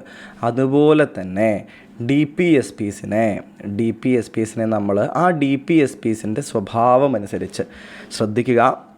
എന്തനുസരിച്ചാണ്? സ്വഭാവമനുസരിച്ച്. ആ പർട്ടിക്കുലർ ഡി പി എസ് പീസിനുള്ള ഒരു പർട്ടിക്കുലർ സ്വഭാവം ഉണ്ടായിരിക്കും അല്ലേ. ആ സ്വഭാവം അനുസരിച്ച് നമ്മൾ എന്ത് ചെയ്യാറുണ്ട്, ആ ഡി പി എസ് പിയെ നമ്മൾ എല്ലാ ഡി പി എസ് പീസിനെയും നമ്മൾ 3 കാറ്റഗറികളിലേക്ക് ഉൾപ്പെടുത്താറുണ്ട്. ഇവ എന്ന് പറയുന്നത് സോഷ്യലിസ്റ്റിക് പ്രിൻസിപ്പിളുകളുള്ള ഡി പി എസ് പീസ് ഉണ്ട്, ഗാന്ധിയൻ പ്രിൻസിപ്പിളുകളുള്ള ഡി പി എസ് പീസ് ഉണ്ട്, ലിബറൽ ഇൻ്റലക്ച്വൽ പ്രിൻസിപ്പിളുകളുള്ള ഡി പി എസ് പീസ് ഉണ്ട്. മനസ്സിലാവുന്നുണ്ടോ? കൃത്യമായിട്ട് ആലോചിക്കുക. എന്തൊക്കെയാണുള്ളത്? സോഷ്യലിസ്റ്റ് ആശയങ്ങൾ നിലനിൽക്കുന്ന ഡി പി എസ് പികളുണ്ട്, നിർദ്ദേശക തത്വങ്ങളുണ്ട്. ഗാന്ധിയൻ പ്രിൻസിപ്പിളുകൾ, അതായത് ഗാന്ധിജി തുടർന്ന പല വിധത്തിലുള്ള ആശയങ്ങളുമുണ്ട് അല്ലേ. ഗാന്ധിജി ഇപ്പോൾ ഈ ഗോസംരക്ഷണം തുടങ്ങിയ കാര്യങ്ങളൊക്കെ നിങ്ങൾ ആർട്ടിക്കിൾ 48 കാണും. ഗോസംരക്ഷണവുമായി ബന്ധപ്പെട്ട ചില കാര്യങ്ങളുണ്ട്. അതുപോലെ തന്നെ കോഓപ്പറേറ്റീവ്സിനെ സംബന്ധിച്ച ചില കാര്യങ്ങളുണ്ട്. ഗാന്ധിജിയുടേതായിട്ടുള്ള ചില ആശയങ്ങൾ, ഗാന്ധിജി മുന്നോട്ട് വെച്ച ചില ആശയങ്ങളുണ്ട്. ആ ആശയങ്ങളെ നടപ്പിൽ വരുത്തുന്നതിന് വേണ്ടിയിട്ടുള്ള ഗാന്ധിയൻ പ്രിൻസിപ്പിളുകൾ ഈ ഡി പി എസ് പീസിൽ കാണാം. സോഷ്യലിസ്റ്റ് രീതിയിലുള്ള ഒരു സംവിധാനം രാജ്യത്ത് വരുന്നതിന് വേണ്ടിയിട്ടുള്ള ആശയങ്ങൾ, പ്രിൻസിപ്പിളുകൾ നമുക്ക് ഡി പി എസ് പീസിൽ കാണാം. ലിബറൽ ഇൻ്റലക്ച്വലുകൾ, എന്താണ്? പുതിയ കാലത്തിന് വേണ്ട രീതിയിലുള്ള ലിബറൽ ആശയങ്ങൾ ഉൾപ്പെടുന്ന അല്ലേ, സ്വതന്ത്രമായിട്ടുള്ള ചിന്താഗതികളിലൂടെ, ഇൻ്റലക്ച്വൽ ലെവലിലുള്ള ചിന്താഗതികളിലൂടെയൊക്കെ വന്നിട്ടുള്ള ആശയങ്ങൾ, പുതിയ കാലഘട്ടത്തിന് വേണ്ട ആശയങ്ങൾ ഉൾക്കൊള്ളുന്ന ഡി പി എസ് പികളുണ്ട്. അപ്പോൾ ഈ വിധത്തിൽ വിവിധങ്ങളായിട്ടുള്ള ആശയങ്ങൾ ഉൾക്കൊള്ളുന്ന ഡി പി എസ് പീസിനെ എല്ലാം കൂടിയിട്ട് 3 പ്രധാനപ്പെട്ട കാറ്റഗറികളുടെ അണ്ടറിലേക്ക് എന്ത് ചെയ്തിരിക്കുകയാണ്, നമ്മൾ എഴുതിയിരിക്കുകയാണ്. മനസ്സിലാവുന്നുണ്ടോ? അപ്പോൾ ആർട്ടിക്കിൾ 36 മുതൽ 51 വരെയുള്ള ആർട്ടിക്കിളുകളുടെ ഇടയിൽ കിടക്കുന്ന ഈ ഡി പി എസ് പീസിനെ നമ്മൾ എന്ത് ചെയ്തിട്ടുണ്ട്, 3 കാറ്റഗറികളിലായിട്ട് തിരിച്ചിട്ടുണ്ട്. ഏതെല്ലാമാണവ? സോഷ്യലിസ്റ്റ് പ്രിൻസിപ്പിളുകൾ, ഗാന്ധിയൻ പ്രിൻസിപ്പിളുകൾ, ലിബറൽ ഇൻ്റലക്ച്വൽ പ്രിൻസിപ്പിളുകൾ എന്നിങ്ങനെ ഫോളോ ചെയ്യുന്ന ഡി പി എസ് പീസ് നിർദ്ദേശക തത്വങ്ങളാണ് അവ എന്ന് നിങ്ങൾ മനസ്സിലാക്കുക. ഇനി ചോദ്യങ്ങൾ വരാറുള്ളൊരു രീതി എന്ന് വെച്ചാൽ 4 ഡി പി എസ് പീസ് എന്ത് ചെയ്യും, തരും. എന്നിട്ട് എന്ത് ചെയ്യും, ക്വസ്റ്റ്യൻ ഇങ്ങനെ ആയിരിക്കും: താഴെ തന്നിട്ടുള്ളവയിലെ socialist D P S P ഏതാണ് എന്ന് തരും. മനസ്സിലാവുന്നുണ്ടോ? ബാക്കി 3 എണ്ണവും ചിലപ്പോൾ മറ്റ് പ്രിൻസിപ്പിളുകൾ ഉൾക്കൊള്ളുന്നവയായിരിക്കും. 2 എണ്ണം ഗാന്ധിയനായിരിക്കും, 1 ലിബറൽ ഇൻ്റലക്ച്വൽ ആയിരിക്കും. അതിൽ 1 എണ്ണം മാത്രമേ സോഷ്യലിസ്റ്റ് ഉണ്ടാവുള്ളൂ. അല്ലെങ്കിൽ എന്ത് വരും, താഴെ തന്നിട്ടുള്ളവയിൽ ഏതാണ് socialistic D P S P അല്ലാത്തത് എന്ന് ചോദിക്കാം. അതായത് അതിൽ 3 എണ്ണം എന്തായിരിക്കാം, socialist D P S P ആയിരിക്കും, 1 ചിലപ്പോൾ ഗാന്ധിയനോ ലിബറൽ ഇൻ്റലക്ച്വലോ ആയിരിക്കും. അപ്പോൾ അതെന്ത് ചെയ്യണം, ഐഡൻറ്റിഫൈ ചെയ്യാൻ കഴിയണം. അതുകൊണ്ട് തന്നെ 36 മുതൽ 51 വരെയുള്ള ക്രമത്തിലല്ല നമ്മൾ എന്ത് പഠിപ്പിക്കുന്നത്, നിങ്ങളെ D P S P C ക്ലാസ്സിൽ പഠിപ്പിക്കുന്നത്. പകരമായിട്ട് സോഷ്യലിസ്റ്റിക് പ്രിൻസിപ്പിളിൻ്റെ അടിയിൽ വരുന്ന ഡി പി എസ് പീസ് ഏതെല്ലാമാണെന്ന് ആദ്യം പറയുന്നു. ഗാന്ധിയൻ പ്രിൻസിപ്പിൾ ഫോളോ ചെയ്യുന്നത് ഏതെല്ലാമാണ്, ലിബറൽ ഇൻ്റലക്ച്വൽ പ്രിൻസിപ്പിളുകൾ ഏതെല്ലാമാണ് എന്ന് നമ്മൾ എന്ത് ചെയ്യുകയാണ്, കാണാനായിട്ട് പോവുകയാണ്. ഇംഗ്ലീഷിലുള്ള അർത്ഥങ്ങളാണ് കൊടുത്തിട്ടുള്ളത്, ഇംഗ്ലീഷിലാണ് നമ്മൾ ടേമുകൾ എഴുതിയിട്ടുള്ളത്. ഓർത്ത് വയ്ക്കുന്നതിനും ഇത് എളുപ്പമായിരിക്കുമെന്നാണ് നമ്മൾ വിശ്വസിക്കുന്നത്. മലയാളീകരിച്ച് ഒപ്പം പറഞ്ഞു പോകുന്നതാണ്, ശ്രദ്ധിച്ച് കേൾക്കുക. സോഷ്യലിസ്റ്റിക് പ്രിൻസിപ്പിളുകൾ. അത് എന്താണ് സോഷ്യലിസ്റ്റിക് പ്രിൻസിപ്പിൾ എന്ന് വെച്ചാൽ, ഒരു സോഷ്യലിസം എന്താണ്, എല്ലാവർക്കും തുല്യമായിട്ടുള്ള ഒരു തുല്യമായിട്ടുള്ള സ്ഥാനം സമൂഹത്തിൽ വേണം. സാമ്പത്തികമായിട്ട് എങ്ങനെ വേണം, സാമ്പത്തികമായിട്ട് സ്റ്റേറ്റിന് കൃത്യമായിട്ടുള്ള എന്ത് വേണം, ഒരു ഒരു റോൾ അവിടെ വേണം. അതുപോലെ തന്നെ ആളുകളുടെ എന്തിനാണ് പ്രാധാന്യം സോഷ്യലിസ്റ്റ് സ്റ്റേറ്റിൽ, വെൽഫെയർ സ്റ്റേറ്റാണ് അല്ലേ, ക്ഷേമരാഷ്ട്രം എന്നുള്ളതാണ് ഒരു സോഷ്യലിസ്റ്റ് സങ്കല്പം എന്ന് പറയുന്നത്. അതുപോലെ തന്നെ എന്ത് വേണം, ഇനീക്വാലിറ്റികൾ ഉണ്ടാവരുത് അല്ലേ, ഇനീക്വാലിറ്റിക്കെതിരായിട്ട്. അതുപോലെ തന്നെ വെൽത്ത് എന്ത് ചെയ്യരുത്, ഒരിടത്ത് മാത്രം കോൺസെൻട്രേറ്റ് ചെയ്യരുത്. ഇത്തരത്തിലുള്ള ഐഡിയകളൊക്കെ ഉള്ളതാണ് ഏത്, നമ്മളുടെ ഒരു സോഷ്യലിസ്റ്റിക് പ്രിൻസിപ്പിൾ എന്ന് പറയുന്നത്. അപ്പോൾ അതെന്തെല്ലാമാണ്, അത്തരം ആശയങ്ങൾ മുന്നോട്ട് വയ്ക്കുന്ന ഏതെല്ലാം പ്രിൻസിപ്പിളുകൾ, ഏതെല്ലാം ആർട്ടിക്കിളുകൾ ഉണ്ട് എന്ന് നമുക്കൊന്ന് നോക്കാം. നോക്കൂ ഏതെല്ലാമാണ് ഉള്ളതെന്ന് നിങ്ങളൊന്ന് നോക്കൂ. ആർട്ടിക്കിൾ 38 എന്താ പറയുന്നത്, ടു പ്രൊമോട്ട് ദ വെൽഫെയർ അല്ലേ. ആ വാക്ക് കേൾക്കുമ്പോഴേ നമുക്കത് സോഷ്യലിസ്റ്റിക് ആണെന്ന് മനസ്സിലാക്കണം. To promote welfare of the people, to minimize inequalities, social, economical and political justice. മനസ്സിലാവുന്നുണ്ടോ? അപ്പോൾ ഇനീക്വാലിറ്റീസ് മിനിമൈസ് ചെയ്യുക, വെൽഫെയർ സ്റ്റേറ്റ് കൊണ്ടുവരിക, അതുപോലെ തന്നെ സാമൂഹികവും സാമ്പത്തികവും രാഷ്ട്രീയപരമായിട്ടുള്ള ഒരു നീതി എന്ത് ചെയ്യുക, നടപ്പിലാക്കുക. ഇവയെല്ലാമാണ് എന്ത് ആദ്യമായിട്ട് പറയുന്നത് സോഷ്യലിസ്റ്റിക് പ്രിൻസിപ്പിളിൽ 38ാമത്തെ ആർട്ടിക്കിൾ ഇത് പറയുന്നു. ഇനി ആർട്ടിക്കിൾ 39 കുറേ സബ് പാർട്ട് ഉണ്ട്, ABCD എന്നൊക്കെ പറഞ്ഞിട്ട് വേറെ വേറെ പാർട്ടുകളുണ്ട്. ഇതിൽ ഇമ്പോർട്ടൻ്റ് ആയിട്ടുള്ള ചില നോക്കൂ. ലൈവ്ലിഹുഡ് ഫോർ സിറ്റിസൺസ് നൽകേണ്ടതുണ്ട്. ഇക്വിറ്റബിൾ ഡിസ്ട്രിബ്യൂഷൻ ഓഫ് മെറ്റീരിയൽ റിസോഴ്സുകൾ എന്തൊക്കെയാണ് 39Bയും Cയും നടപ്പിലാക്കുന്നതിന് വേണ്ടിയിട്ട് ആർട്ടിക്കിൾ എന്ത് ചെയ്യാം 14 അല്ലേ, 14 15 ഒക്കെ നമ്മൾ പറഞ്ഞു, 19 എന്നൊക്കെ വെച്ച് നമ്മൾ കണ്ടിട്ടുണ്ട് അല്ലേ. ഇവയ്ക്കെതിരായിട്ടൊക്കെ മൂവ് ചെയ്യാം എന്ന് നമ്മൾ നേരത്തെ പഠിച്ചിരുന്നു. അത് ഓർക്കുക ഈ സമയത്ത്. ആർട്ടിക്കിൾ 39Bയും Cയും എന്താണ് പറയുന്നത്? ഈക്വിറ്റബിൾ ഡിസ്ട്രിബ്യൂഷൻ ഓഫ് മെറ്റീരിയൽ റിസോഴ്സസ്, അതുപോലെ തന്നെ prevention of concentration of wealth and means of production. രണ്ടും സോഷ്യലിസ്റ്റിക് കൺസെപ്റ്റുകളല്ലേ. അതായത് മെറ്റീരിയൽ റിസോഴ്സുകൾ എന്ത് ചെയ്യണം, ജനങ്ങൾക്ക് എല്ലാവർക്കും തുല്യമായിട്ട് ഡിസ്ട്രിബ്യൂട്ട് ചെയ്യണം. തുല്യമായിട്ടെന്ന് വെച്ചാൽ എല്ലാവർക്കും അവൈലബിൾ ആയിരിക്കണം. ചില ആളുകളുടെ അടുത്ത് മാത്രം എന്ത് ചെയ്യരുത്, വെൽത്ത് സമ്പത്ത് കോൺസെൻട്രേറ്റ് ചെയ്യുന്നത് പ്രിവെൻറ്റ് ചെയ്യണം. മനസ്സിലാവുന്നുണ്ടോ? ഈ അർത്ഥങ്ങളൊക്കെയാണ് ആർട്ടിക്കിൾ 39 പ്രധാനമായിട്ടും വരുന്നത്. അതുപോലെ തന്നെ എന്താണ്, equal pay for equal work for men and woman. സ്ത്രീക്കും പുരുഷനും ഒരേ വർക്ക് ചെയ്യുന്ന ആളുകൾക്ക് ഒരേ രീതിയിലുള്ള ശമ്പളം കൊടുക്കണം. മനസ്സിലാവുന്നുണ്ടോ? ഒരേ വർക്കാണ് ചെയ്യുന്നത് എന്നുണ്ടെങ്കിൽ സ്ത്രീയാണ് പുരുഷനാണ് എന്ന രീതിയിൽ രണ്ട് ശമ്പളം കൊടുക്കാൻ സാധിക്കില്ല. തുല്യമായ വർക്കിന് തുല്യമായ വേതനം ലിംഗഭേദമന്യേ കൊടുക്കണം എന്നിവിടെ പറയുന്നുണ്ട്. 39D പറയുന്നുണ്ട്. 39D പറയും. ഇതൊക്കെ പിന്നീട് ഒരു അമെൻമെൻറ്റിലൂടെ വന്ന കാര്യങ്ങളാണ്. ഇനി 39A നോക്കൂ എന്താണെന്ന്. To promote equal justice and to provide free legal aid to the poor. ഇത് പിന്നീട് ഉൾപ്പെടുത്തപ്പെട്ടതാണ്. 39Aയും അമെൻമെൻറ്റിലൂടെ വന്നതാണ്. അതെന്താണ് പറയുന്നത്? പ്രൊമോട്ട് ഈക്വൽ ജസ്റ്റിസ്, എല്ലാവർക്കും തുല്യനീതി ഉറപ്പാക്കുക. ഈക്വൽ ജസ്റ്റിസ് എന്താണ്? തുല്യനീതി ഉറപ്പാക്കുക. അതുപോലെ തന്നെ എന്ത് വേണം? Free legal aid. ഒരാൾക്ക് പണമില്ല എന്നതിൻ്റെ പേരിൽ ഒരാൾക്ക് ലീഗൽ എയ്ഡ് ലഭിക്കാതെ പോകരുത്. അയാൾക്ക് ഗവൺമെൻറ് എന്ത് ചെയ്യും? ആവശ്യമായിട്ടുള്ള ലീഗൽ എയ്ഡ് എന്ത് ചെയ്യും? നൽകേണ്ടതാണ് എന്ന് പറയുകയാണ്. മനസ്സിലാകുന്നുണ്ടോ? ഇനി ആർട്ടിക്കിൾ 41 എന്താണെന്ന് നോക്കൂ. To secure the right to work right to education and to public assistance. എന്തൊക്കെയാണ്? To secure the right to education and to public assistance. Work education public assistance എന്നിവയാണ് ആർട്ടിക്കിൾ 41 വരുന്നത്. അപ്പോൾ ഈ കാര്യങ്ങൾ എന്ത് ചെയ്യുക? നിങ്ങൾ ഓർത്ത് വയ്ക്കുക. സോഷ്യലിസ്റ്റിക് പ്രിൻസിപ്പിളിൻ്റെ അടുത്തതിലേക്ക് നമ്മൾ പോവുകയാണ്. എന്താണ് അടുത്ത സോഷ്യലിസ്റ്റിക് പ്രിൻസിപ്പിൾ വരുന്നത്? അടുത്ത സോഷ്യലിസ്റ്റിക് പ്രിൻസിപ്പിൾ എന്ന് പറയുന്നത് ആർട്ടിക്കിൾ 42 അടുത്ത സോഷ്യലിസ്റ്റിക് പ്രിൻസിപ്പിൾ എന്ന് പറയുന്നത് ആർട്ടിക്കിൾ 42 കുറിച്ചാണ്. എന്താണ് ആർട്ടിക്കിൾ 42 പറയുന്നത്? ആർട്ടിക്കിൾ 42 പറയുന്നത് മറ്റൊന്നും തന്നെയല്ല, to make provision for just and humane conditions of work. എന്തൊക്കെയാണ്? To make provisions for just and humane conditions of work and maternity relief. അതായത് ഒരാളുടെ ജോലി സ്ഥലത്ത്, വർക്ക് ചെയ്യുന്ന ഒരു സ്ഥലത്ത് എങ്ങനത്തെ ഒരു പ്രൊവിഷനുകൾ വേണം? അവിടെ നീതിപൂർവമായിട്ടുള്ള മനുഷ്യത്വപരമായിട്ടുള്ള കണ്ടീഷനുകളായിരിക്കണം അവിടെ ഉണ്ടാകേണ്ടത്. അതായത് എന്താണ് പറയുന്നത്? അവിടെ ആവശ്യത്തിന് എന്താവശ്യമുണ്ട്? കൃത്യമായിട്ടുള്ള ശമ്പളം കൊടുക്കണം. അവർക്ക് എന്ത് വേണം? അവർക്ക് ആവശ്യമായിട്ടുള്ള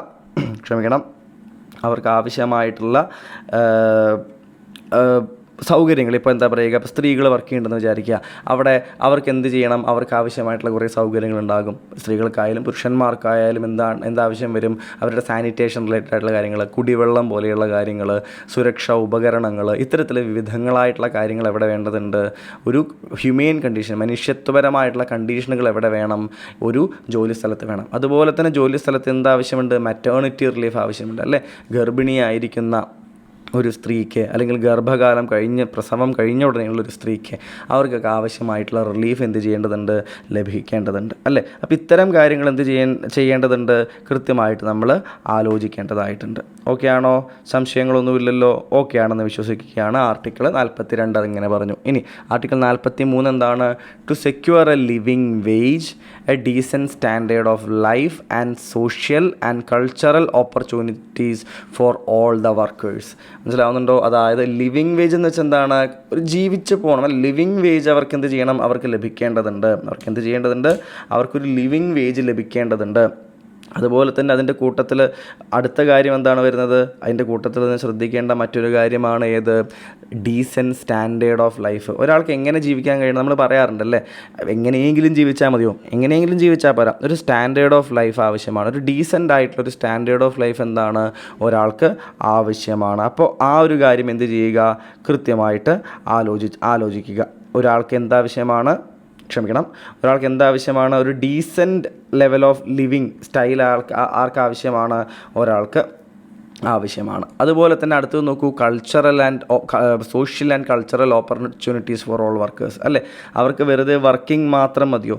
വർക്കിംഗ് മാത്രം പോരാ അല്ലേ, അവർക്ക് എന്തിനുള്ള അവകാശം കൂടിയുണ്ട്? കൾച്ചറലും സോഷ്യലുമായിട്ടുള്ള ഓപ്പർച്യൂണിറ്റികളും അവർക്ക് ലഭ്യമാക്കേണ്ടതുണ്ട്. ആർട്ടിക്കിൾ 43A നോക്കൂ നിങ്ങൾ, to take steps to secure the participation of workers in the management of industries. ഇതും അമെൻമെൻറ്റിലൂടെ വന്നതാണ്. എങ്ങനെയാണ്, എന്താണ് പറയുന്നത്? അതായത് വർക്കേഴ്സിൻ്റെ പാർട്ടിസിപ്പേഷൻ എന്ത് ചെയ്യണം? മാനേജ്മെൻറ്റ് ഓഫ് ദി ഇൻഡസ്ട്രീസിൽ ആവശ്യമാണ്. ഇൻഡസ്ട്രികളുടെ മാനേജ്മെൻറ്റിൽ എന്തുകൂടി ആവശ്യമാണ്? വർക്കേഴ്സിൻ്റെ സാന്നിധ്യം ആവശ്യമാണ്. അതായത് തൊഴിലാളികളുടെ പ്രശ്നങ്ങളും ആശയങ്ങളും മറ്റും കൂടി കണക്കിലെടുത്ത് കൊണ്ടാണ് എന്ത് വർക്ക് ചെയ്യേണ്ടത്? ഒരു ഇൻഡസ്ട്രിയൽ മാനേജ്മെൻറ്റ് നടത്തേണ്ടത് എന്നാണ് ഈ ആർട്ടിക്കിൾ പറയുന്നത്. ആർട്ടിക്കിൾ 47 എന്താണെന്ന് നോക്കൂ. എന്താണ്? To raise the level of nutrition and the standard of living of people and to improve public health. അതായത് ജനങ്ങളുടെ ഒന്നാകെയുള്ള ന്യൂട്രീഷൻ അവൈലബിലിറ്റി, അവരുടെ സ്റ്റാൻഡേർഡ് ഓഫ് ലിവിങ്, ഇവയെല്ലാം എന്ത് ചെയ്യുക? ഇംപ്രൂവ് ചെയ്യുക. എന്തിനൊപ്പം? പബ്ലിക് ഹെൽത്തും അതിനൊപ്പം ഇമ്പ്രൂവ് ചെയ്യുക. അപ്പോൾ നിങ്ങൾ മൊത്തത്തിലൊന്ന് നോക്കൂ കൂട്ടുകാരെ, സോഷ്യലിസ്റ്റിക് പ്രിൻസിപ്പിൾ ഫോളോ ചെയ്യുന്ന ചില രീതികൾ നിങ്ങൾക്ക് കാണാൻ സാധിക്കുന്നുണ്ടാവും അല്ലേ. സോഷ്യലിസ്റ്റിക് പ്രിൻസിപ്പിൾ ഫോളോ ചെയ്യുന്ന ചില രീതികൾ നിങ്ങൾക്ക് വളരെ കൃത്യമായിട്ട് കാണാനായിട്ട് സാധിക്കുന്നുണ്ടാകും. അതായത് നിങ്ങൾ ചില വാക്കുകൾ നോക്കൂ. ജസ്റ്റ് കണ്ടീഷൻ അല്ലേ. അതായത് ജസ്റ്റ് കണ്ടീഷൻ എന്നതുകൊണ്ട് നമുക്ക് എന്താണ് കാണാൻ സാധിക്കുന്നത്? ജസ്റ്റ് കണ്ടീഷൻ കൊടുക്കുന്നു, ആളുകൾക്ക് മാന്യമായൊരു കണ്ടീഷൻ കൊടുക്കുക, ഹ്യൂമെൻ കണ്ടീഷൻസ് ആർക്കുള്ളതാണ്? ഇതെല്ലാം എവിടെയാണ്? വർക്കേഴ്സിനെ കുറിച്ച് പറയുന്നുണ്ട്. ഇവിടെയും ആരെക്കുറിച്ച് പറയുന്നുണ്ട്? വർക്കേഴ്സിനെ കുറിച്ച് തന്നെ പറയുന്നുണ്ട് അല്ലേ. അതുപോലെ തന്നെ ഇവിടെയും എന്താണ്? വർക്കേഴ്സിനെ കുറിച്ച് തന്നെ പറയുന്നുണ്ട്. അതുപോലെ തന്നെ എന്താണ്? മൊത്തമുള്ള പബ്ലിക്കിൻ്റെ ഒന്നാകെയുള്ള ഹെൽത്തിനെ കുറിച്ച് അല്ലേ, ആ കാര്യങ്ങളാണ്. സ്റ്റാൻഡേർഡ് ഓഫ് ലിവിങ്, മൊത്തത്തിലുള്ള ആളുകളുടെ ഒരു ഉയർച്ചയെക്കുറിച്ചാണ് ഇവിടെ പറയുന്നത്. അതിന് മുമ്പുള്ള സ്ഥലങ്ങൾ നിങ്ങൾ നോക്കൂ, എന്തൊക്കെയാണെന്ന് നിങ്ങളൊന്ന് നോക്കൂ. ഇവിടെയും എങ്ങനെ തന്നെയാണ്? ഈ പറയുന്ന 41 എന്താണ്? വർക്കേഴ്സിന് തന്നെയുള്ള ആൾക്കാർക്ക് എന്താണ്? വർക്കിനുള്ള ഒരു അവകാശം അല്ലെ, എഡ്യൂക്കേഷന് വേണ്ടിയിട്ടുള്ള പബ്ലിക് അസിസ്റ്റൻസിനുള്ള കാര്യങ്ങൾ അല്ലേ. അതുപോലെ തന്നെ എന്താണ്? പുവർ ആയിട്ടുള്ള ആളുകൾക്കുള്ള ഫ്രീ ലീഗൽ എയ്ഡ്. ഇവയെല്ലാം എന്താശയമാണ്? സോഷ്യലിസ്റ്റിക് ആശയമാണ് എന്ന് നമ്മൾ കാണുമ്പോൾ തന്നെ മനസ്സിലാക്കേണ്ടതുണ്ട്. മനസ്സിലായോ? അപ്പോൾ വെൽഫെയർ എന്ന് പറയുന്ന പദം, ഇനീക്വാലിറ്റികൾ ഇല്ലാതാക്കുക, ജസ്റ്റിസ്, അതുപോലെ തന്നെ ആർട്ടിക്കിൾ 39 തീർച്ചയായിട്ടും എന്താണ്? വലിയ ഉദാഹരണം തന്നെയാണ് അല്ലേ. അത് ലൈവ്ലിഹുഡ് ഓഫ് സിറ്റിസൺസ് മുതൽ തുടങ്ങിയത് തന്നെ കോൺസെൻട്രേഷൻ ഓഫ് വെൽത്തിനെതിരെ പറയുന്ന കാര്യങ്ങൾ, മെറ്റീരിയൽ റിസോഴ്സുകൾ ഡിസ്ട്രിബ്യൂട്ട് ചെയ്യണമെന്ന് പറയുന്ന കാര്യങ്ങൾ, ഇവയൊക്കെ നമുക്ക് കൃത്യമായിട്ട് എന്തിലേക്ക് നമുക്ക് വിരൽ ചൂണ്ടാനായിട്ട് സാധിക്കും? നമുക്ക് സോഷ്യലിസ്റ്റിക് പ്രിൻസിപ്പിളിലേക്ക് നമുക്ക് വിരൽ ചൂണ്ടാനായിട്ട് സാധിക്കും. അത് കൃത്യമായിട്ട് എന്ത് ചെയ്യുക? ഓർത്തിരിക്കാൻ വേണ്ടി ശ്രമിക്കുക. ഓക്കെ ആണല്ലോ. അപ്പോൾ ഇത്രയുമാണ് സോഷ്യലിസ്റ്റിക് പ്രിൻസിപ്പിളിൽ എന്ത് ചെയ്യുന്നത്? പറയുന്നത്. ഓക്കെ ആണല്ലോ. പ്രശ്നങ്ങളൊന്നുമില്ലെന്ന് വിചാരിക്കുകയാണ്. ഇതിൽ 39A എന്ന് പറയുന്നത് പ്രത്യേകം ഒന്ന് ഓർമ്മ വെച്ചോളൂ. 39A എന്താണ്? തുല്യമായിട്ടുള്ള നീതി, പാവപ്പെട്ടവർക്ക് സൗജന്യ നിയമസഹായം. സോ ഫ്രീ ലീഗൽ എയ്ഡ്, ഇത് വളരെ പല തവണയായിട്ട് ചോദിച്ചിട്ടുള്ളൊരു കാര്യമാണ് ഈ ഫ്രീ ലീഗൽ എയ്ഡിൻ്റെ കാര്യം. ഫ്രീ ലീഗൽ എയ്ഡ് എവിടെയാണ് നമുക്ക് കാണാൻ സാധിക്കുന്നത്? ആർട്ടിക്കിൾ 39A നമുക്ക് കാണാനായിട്ട് സാധിക്കുന്നത് എന്ന് ഓർത്ത് വയ്ക്കാനായിട്ട് ശ്രമിക്കുക. അതുപോലെ 39D ഉണ്ട്. എന്താണ് 39Dയിലേക്ക്? എന്താണ്? തുല്യ ജോലിക്ക് 39D നമ്മൾ പറഞ്ഞിട്ടുണ്ടായിരുന്നില്ല. 39D എന്തായിരുന്നു? Equal pay for equal work for men and woman, തുല്യവേതനം. എന്താണ് ആ വാക്കെന്താണ്? തുല്യവേതനം നൽകേണ്ടതുണ്ട്. മനസ്സിലാവുന്നുണ്ടോ? അത് പറയുന്നത് എവിടെയാണ്? ഈ ഡിയിലാണ് പറയുന്നത്. ഈ കാര്യങ്ങളൊക്കെ എന്ത് ചെയ്യുക? കൃത്യമായിട്ട് ഓർത്തിരിക്കുന്നതിന് വേണ്ടിയിട്ട് നിങ്ങൾ ശ്രദ്ധിക്കുക. ഓക്കെ ആണല്ലോ. പ്രശ്നങ്ങളൊന്നും ഇല്ലെന്ന് വിശ്വസിക്കുകയാണ്. ഇനി നമ്മൾ പോകുന്ന എവിടേക്കാണ്? ഗാന്ധിയൻ പ്രിൻസിപ്പിളുകളിലേക്കാണ്. എവിടേക്കാണ്? ഗാന്ധിയൻ പ്രിൻസിപ്പിളിലേക്കാണ്. ആദ്യമായിട്ട് ഏതാണ്? ആർട്ടിക്കിൾ 40 കുറിച്ചാണ് നമ്മൾ കാണുന്നത്. ആർട്ടിക്കിൾ 40 എന്താണ്? ആർട്ടിക്കിൾ 40 പറയുന്നു, ഇതിൽ അടിസ്ഥാനപരമായിട്ട് 2 പാർട്ടുകൾ നമുക്ക് കാണാൻ പറ്റും. എന്താണ്? ഇതിലെ പ്രധാന പാർട്ടുകൾ എന്ന് വെച്ചാൽ ചുരുക്കി പറഞ്ഞാൽ ഇതിനെന്താണ്? പഞ്ചായത്ത് രാജ് എന്ന് നിങ്ങൾ കേട്ടിട്ടില്ലേ? പഞ്ചായത്തുകൾ രൂപീകരിച്ചില്ലേ, നമ്മൾ പഞ്ചായത്തി രാജ് നമ്മൾ രൂപീകരിച്ചില്ലേ, ഈ പഞ്ചായത്തി രാജ് കൺസെപ്റ്റാണ് ഇവിടെ പറയുന്നത്. എന്താണ്? To organise village panchayats into village panchayat and into them with necessary powers. അതായത് എന്ത് ചെയ്യുക? പ്രൊവൈഡ് ദം വിത്ത് എന്നാണ് പറയുന്നത്. എന്താണ് to provide them with? Correct wording എനിക്ക് ഓർമ്മയില്ല, ഞാൻ എൻ്റെ അർത്ഥം പറയുകയാണ്. To organise village panchayats and provide them with what? Necessary powers, ആവശ്യമായിട്ടുള്ള പവറുകൾ കൊടുക്കുക. And authority to enable them to function as units of self government. എന്താണ് സെൽഫ് ഗവൺമെൻറ് എന്ന് പറഞ്ഞാൽ അർത്ഥം നിങ്ങൾക്ക് ഓർമ്മയുണ്ടോ? എന്താണ് സെൽഫ് ഗവൺമെൻറ് എന്ന് പറഞ്ഞു കഴിഞ്ഞാൽ അവകാശം വേണം. മനസ്സിലാവുന്നുണ്ട്? എന്താണ്? സ്വയംഭരണം നടത്താനുള്ള അവകാശം. സ്വയംഭരണം നടത്താനുള്ള അവകാശമുള്ള എന്തായിട്ട് മാറ്റുക? ഫങ്ഷൻസ് ഓഫ് യൂണിറ്റ്സ് ആക്കിയിട്ട് ആരെ മാറ്റുക? വില്ലേജ് പഞ്ചായത്തുകളെ മാറ്റുക. ഇതിൻ്റെ അടിസ്ഥാനത്തിലാണ് നമ്മൾ എന്ത് ചെയ്യുന്നത്? 73rd 74th അമെൻമെൻറ്റുകളൊക്കെ വരികയും പഞ്ചായത്ത് രാജുകളും മുനിസിപ്പാലിറ്റികളും ഒക്കെ നിലവിൽ വരികയും ചെയ്യുന്നത്. മനസ്സിലാകുന്നുണ്ടോ? അപ്പോൾ ആർട്ടിക്കിൾ 40 എന്തിനെക്കുറിച്ച് സംസാരിക്കുന്നു? പഞ്ചായത്തുകളുടെ രൂപീകരണം. എന്തിൻ്റെയാണ്? പഞ്ചായത്തുകളുടെ രൂപീകരണത്തിനെക്കുറിച്ച് സംസാരിക്കുന്ന ആർട്ടിക്കിളാണ് ആർട്ടിക്കിൾ 40. ഇത് ആരുടേതായിരുന്നു ഒരു സങ്കല്പം? ഗാന്ധിയുടേത് അല്ലേ. ഇന്ത്യയുടെ ആത്മാവ് എവിടെ ഉറങ്ങുന്നു എന്നാണ് ഗാന്ധിജി പറഞ്ഞിരുന്നത്? ഗ്രാമങ്ങളിൽ ഉറങ്ങുന്നു അല്ലേ. ഗ്രാമങ്ങൾ എപ്പോഴാണോ എംപവർ ചെയ്യപ്പെടുന്നത് അപ്പോൾ മാത്രമാണ് ഇന്ത്യ സ്വതന്ത്രമാകുന്നത് എന്ന് വിശ്വസിച്ചിരുന്ന ഒരാളായിരുന്നു നമ്മളുടെ ഗാന്ധിജി. ഇനി ആർട്ടിക്കിൾ 43 നോക്കൂ. എന്താണ് ആർട്ടിക്കിൾ 43 പറയുന്നത്? ആർട്ടിക്കിൾ 43 പറയുന്നത് to promote cottage industries on an individual or cooperation basis in rural areas. അവിടെയും ഗ്രാമപ്രദേശങ്ങളെക്കുറിച്ചാണ് പറയുന്നത്. എന്താ പറയുന്നത്? കോട്ടേജ് ഇൻഡസ്ട്രീസ് വർദ്ധിപ്പിക്കുക. അതുപോലെ ഇത് എന്തിനു സഹായിക്കും? തൊഴിലാളികളുടെ ഒരു ജീവിത വരുമാനത്തിനെ കുറിച്ചാണ് അദ്ദേഹം പറയുന്നത്. എന്തിനെക്കുറിച്ചാണ് പറയുന്നത്? തൊഴിലാളികളുടെ, ഗ്രാമപ്രദേശങ്ങളെക്കുറിച്ച് തന്നെയാണ്. അവിടുത്തെ തൊഴിലാളികളുടെ വരുമാനവും മറ്റും എന്ത് ചെയ്യും? ഇതുമായി ബന്ധപ്പെട്ട് നോക്കുകയാണ് എന്നുണ്ടെങ്കിൽ വർദ്ധിക്കുന്നതായിട്ട് നമുക്ക് കാണാനായിട്ട് സാധിക്കും. മനസ്സിലാകുന്നുണ്ടോ? അതുപോലെ തന്നെ നമുക്ക് എന്താണ് നമ്മൾ ഇവിടെ 43 കണ്ടിട്ടുണ്ടായിരുന്നു അല്ലേ. ആർട്ടിക്കിൾ 43 എന്ത് പറയുന്നുണ്ട്? ലിവിങ് വേജിനെ കുറിച്ച് അല്ലേ, ഡീസൻറ്റ് സ്റ്റാൻഡേർഡ് ഓഫ് ലൈഫിനെ കുറിച്ചൊക്കെ പറയുന്നുണ്ട്. അപ്പോൾ 43 ഈ രണ്ട് ആശയങ്ങളും വരുന്നുണ്ട് എന്ന് നിങ്ങൾ മനസ്സിലാക്കണം. Okay. To promote cottage industries on an individual or cooperative basis in rural areas. 43B എന്ന് പറയുന്നുണ്ട് ടു പ്രൊമോട്ട് കോപ്പറേറ്റീവ് സൊസൈറ്റീസ് അല്ലേ. 97ാമത് ഭരണഘടനാ ഭേദഗതിയിലൂടെയാണ് എന്ത് 43B ഉൾപ്പെടുത്തുന്നത് അല്ലേ. ഇത് എന്ത് പറയുന്നുണ്ട്? കോപ്പറേറ്റീവ് സൊസൈറ്റീസിനെ പ്രൊമോട്ട് ചെയ്യുക എന്നത് എന്ത് ചെയ്യുകയാണ് എന്ന രീതിയിലേക്ക് ഇത് മാറ്റുകയാണ്. മനസ്സിലാവുന്നുണ്ടോ? ഇത് കൃത്യമായിട്ട് ഓർത്തിരിക്കുക.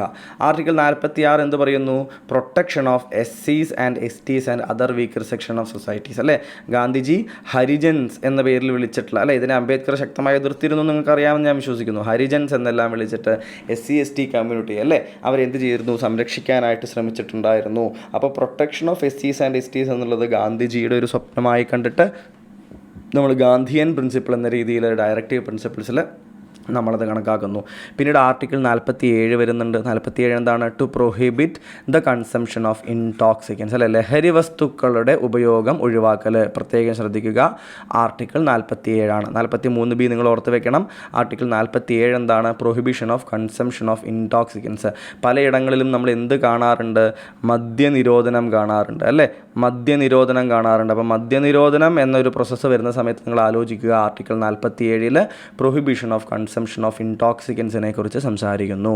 ആർട്ടിക്കിൾ 48 വരുമ്പോഴോ it is the prohibition of slaughter of cows, calves അല്ല, അത് കാൾവ്സ് ആണ്, CALF ആണ്. Okay. Calves and other milch and road cattles, അത് കന്നുകാലികളെ സംരക്ഷിക്കുക. അതായത് ഒരു ഗ്രാമത്തിൻ്റെ ഇന്ന് കാണുന്ന രീതിയിലുള്ള രാഷ്ട്രീയ സ്വഭാവത്തിലേക്ക് മാത്രമല്ല അത് പോയിട്ടുണ്ടായിരുന്നത്. ഇതിൻ്റെ ഉദ്ദേശം, അടിസ്ഥാനപരമായ ഉദ്ദേശം എന്ന് പറയുന്നത് 48 ആർട്ടിക്കിൾ 48 ഗോവധ നിരോധനം എന്നും മൃഗസംരക്ഷണം എന്നൊക്കെ പറയും. പക്ഷേ അതായത് അതിന് ഒരർത്ഥം മാത്രമല്ല ഉള്ളത്. മനസ്സിലാവുന്നുണ്ടോ? അതായത് പശു എന്നതിനെ ഒരു ഹിന്ദുമതവുമായി ബന്ധപ്പെടുത്തി സംരക്ഷിക്കുക എന്നതിനേക്കാൾ ഉപരിയായിട്ട് ആ കാലഘട്ടത്തിലെ ഗ്രാമങ്ങളുടെയും മറ്റും ഓരോ വീടിൻ്റെയും സെൽഫ് സസ്റ്റൈനബിലിറ്റി, സാമ്പത്തികപരമായിട്ടുള്ള ഒരു സുരക്ഷിതത്വം കൂടി എന്തിൽ അധിഷ്ഠിതമായിരുന്നു? ഇത്തരത്തിലുള്ള പശുക്കളുടെയും മറ്റുമുള്ള സംരക്ഷണത്തിൽ അധിഷ്ഠിതമായിരുന്നു. അതുപോലെ തന്നെ വളരെ പ്രധാനപ്പെട്ട ഡ്രോട്ട് കാറ്റിൽസിൻ്റെയും കാൽസിൻ്റെയും മറ്റും ആ ഒരു ജീനോം സംരക്ഷിക്കുക എന്ന ഉദ്ദേശം കൂടി ഇതിനുണ്ടായിരുന്നു എന്നാണ് വായിച്ചിട്ടുള്ളത്. അപ്പോൾ ഇതെന്താണ്? ഒരു മതപരമായിട്ടുള്ളൊരു രീതിയിൽ മാത്രമല്ല എന്ത് പറയുന്നത്, ഈ ഒരു prohibition of slaughter of cows എന്ന് പറയുന്ന ആശയം മുന്നോട്ട് വയ്ക്കുന്നത് എന്ന് മനസ്സിലാക്കുക. ഓക്കെ, അതിൻ്റെ പേരിൽ നടക്കുന്ന അക്രമങ്ങളും ബാക്കി കാര്യങ്ങളുമൊക്കെ ഏറ്റവും ശക്തമായി ശിക്ഷിക്കപ്പെടേണ്ടതാണ്. കാരണം എന്താണ്, അതിൻ്റെ ഉദ്ദേശം എന്ന് പറയുന്നത് മതപരമായിട്ടുള്ളൊരു ഉദ്ദേശമായിരുന്നില്ല എന്നതാണ് നമുക്ക് നോക്കുമ്പോൾ കാണാൻ സാധിക്കുന്നത്. അതെന്ത് ചെയ്യുക, പ്രത്യേകം നിങ്ങൾ ശ്രദ്ധിക്കുക. ഇനി അടുത്ത ഭാഗത്തേക്ക് പോകുന്ന സമയത്ത് എന്താണ്, ലിബറൽ ഇൻ്റലക്ച്വൽ പ്രിൻസിപ്പിളുകളാണ്. എന്തെല്ലാമാണ് ലിബറൽ ഇൻ്റലക്ച്വൽ പ്രിൻസിപ്പിളുകൾ? എന്താണ് ലിബറൽ ഇൻ്റലക്ച്വൽ പ്രിൻസിപ്പിളുകൾ? ആർട്ടിക്കിൾ 44 നോക്കുമ്പോൾ നമുക്ക് മനസ്സിലാകും യൂണിഫോം സിവിൽ കോഡിനെ കുറിച്ച് പറയുന്നു. എന്താണ് യൂണിഫോം സിവിൽ കോഡ്? പല തവണയായിട്ടുള്ള ചോദ്യങ്ങൾ വന്നിട്ടുണ്ട്. എന്താണ് യൂണിഫോം സിവിൽ കോഡ്? ഏത് ആർട്ടിക്കിളാണ്? ആർട്ടിക്കിൾ 44. 4 അല്ല, യൂണിഫോം ആയിട്ട് ഒരേപോലെ 4 അല്ല, യൂണിഫോം സിവിൽ കോഡ്. എന്തുകൊണ്ട് ഇത് ലിബറൽ ഇൻ്റലക്ച്വൽ പ്രിൻസിപ്പിൾ എന്നറിയപ്പെടുന്നു? കാരണം ഈ യൂണിഫോം സിവിൽ കോഡിലൂടെ ഉദ്ദേശിക്കുന്നത് എന്താണെന്ന് വെച്ച് കഴിഞ്ഞാൽ, രാജ്യത്ത് ഒരാൾ ഏത് മതത്തിൽ അധിഷ്ഠിതമായിട്ടുള്ള ആളായിക്കോട്ടെ, ഏത് വിശ്വാസ പ്രമാണത്തിന് അധിഷ്ഠിതമായി ജീവിക്കുന്ന ആളായിക്കോട്ടെ, രാജ്യത്തിലെ നിയമങ്ങൾ എല്ലാ ആളുകൾക്കും ഒരുപോലെ എന്ത് ചെയ്യണം, നടപ്പിലാക്കപ്പെടണം. നമ്മുടെ രാജ്യത്ത് ക്രിമിനൽ കുറ്റങ്ങൾ എങ്ങനെയാണ് നടപ്പിലാക്കുക? ക്രിമിനൽ ലോസ് എങ്ങനെയാണ്? എല്ലാവർക്കും ഒരുപോലെയാണ് അല്ലേ? ഒരാൾ ഹിന്ദുവാണ്, മറ്റൊരാൾ മുസ്ലിമാണ് എന്ന് പറഞ്ഞിട്ട് രണ്ട് രീതിയിലുള്ള ശിക്ഷ അതിന് വിധിക്കുമോ? ഇല്ല, ഒരേ ശിക്ഷയാണ് ഒരു കുറ്റത്തിനുണ്ടാവുക അല്ലേ? അതുപോലെ തന്നെ സിവിൽ പരമായിട്ടുള്ള കാര്യങ്ങളും എന്താക്കുക, രാജ്യത്തെ എല്ലാവർക്കും തുല്യമായി നടപ്പിലാക്കുക. ഇത് നടപ്പിലാക്കാനുള്ള കാരണം പറയാൻ, ഇപ്പോഴും പല മതങ്ങളുടെയും രീതികൾ പ്രകാരം പലയിടങ്ങളിലും സ്ത്രീകൾക്ക് എന്താണ്, രണ്ടാം കിട സ്ഥാനമാണ് കൊടുക്കുന്നത്.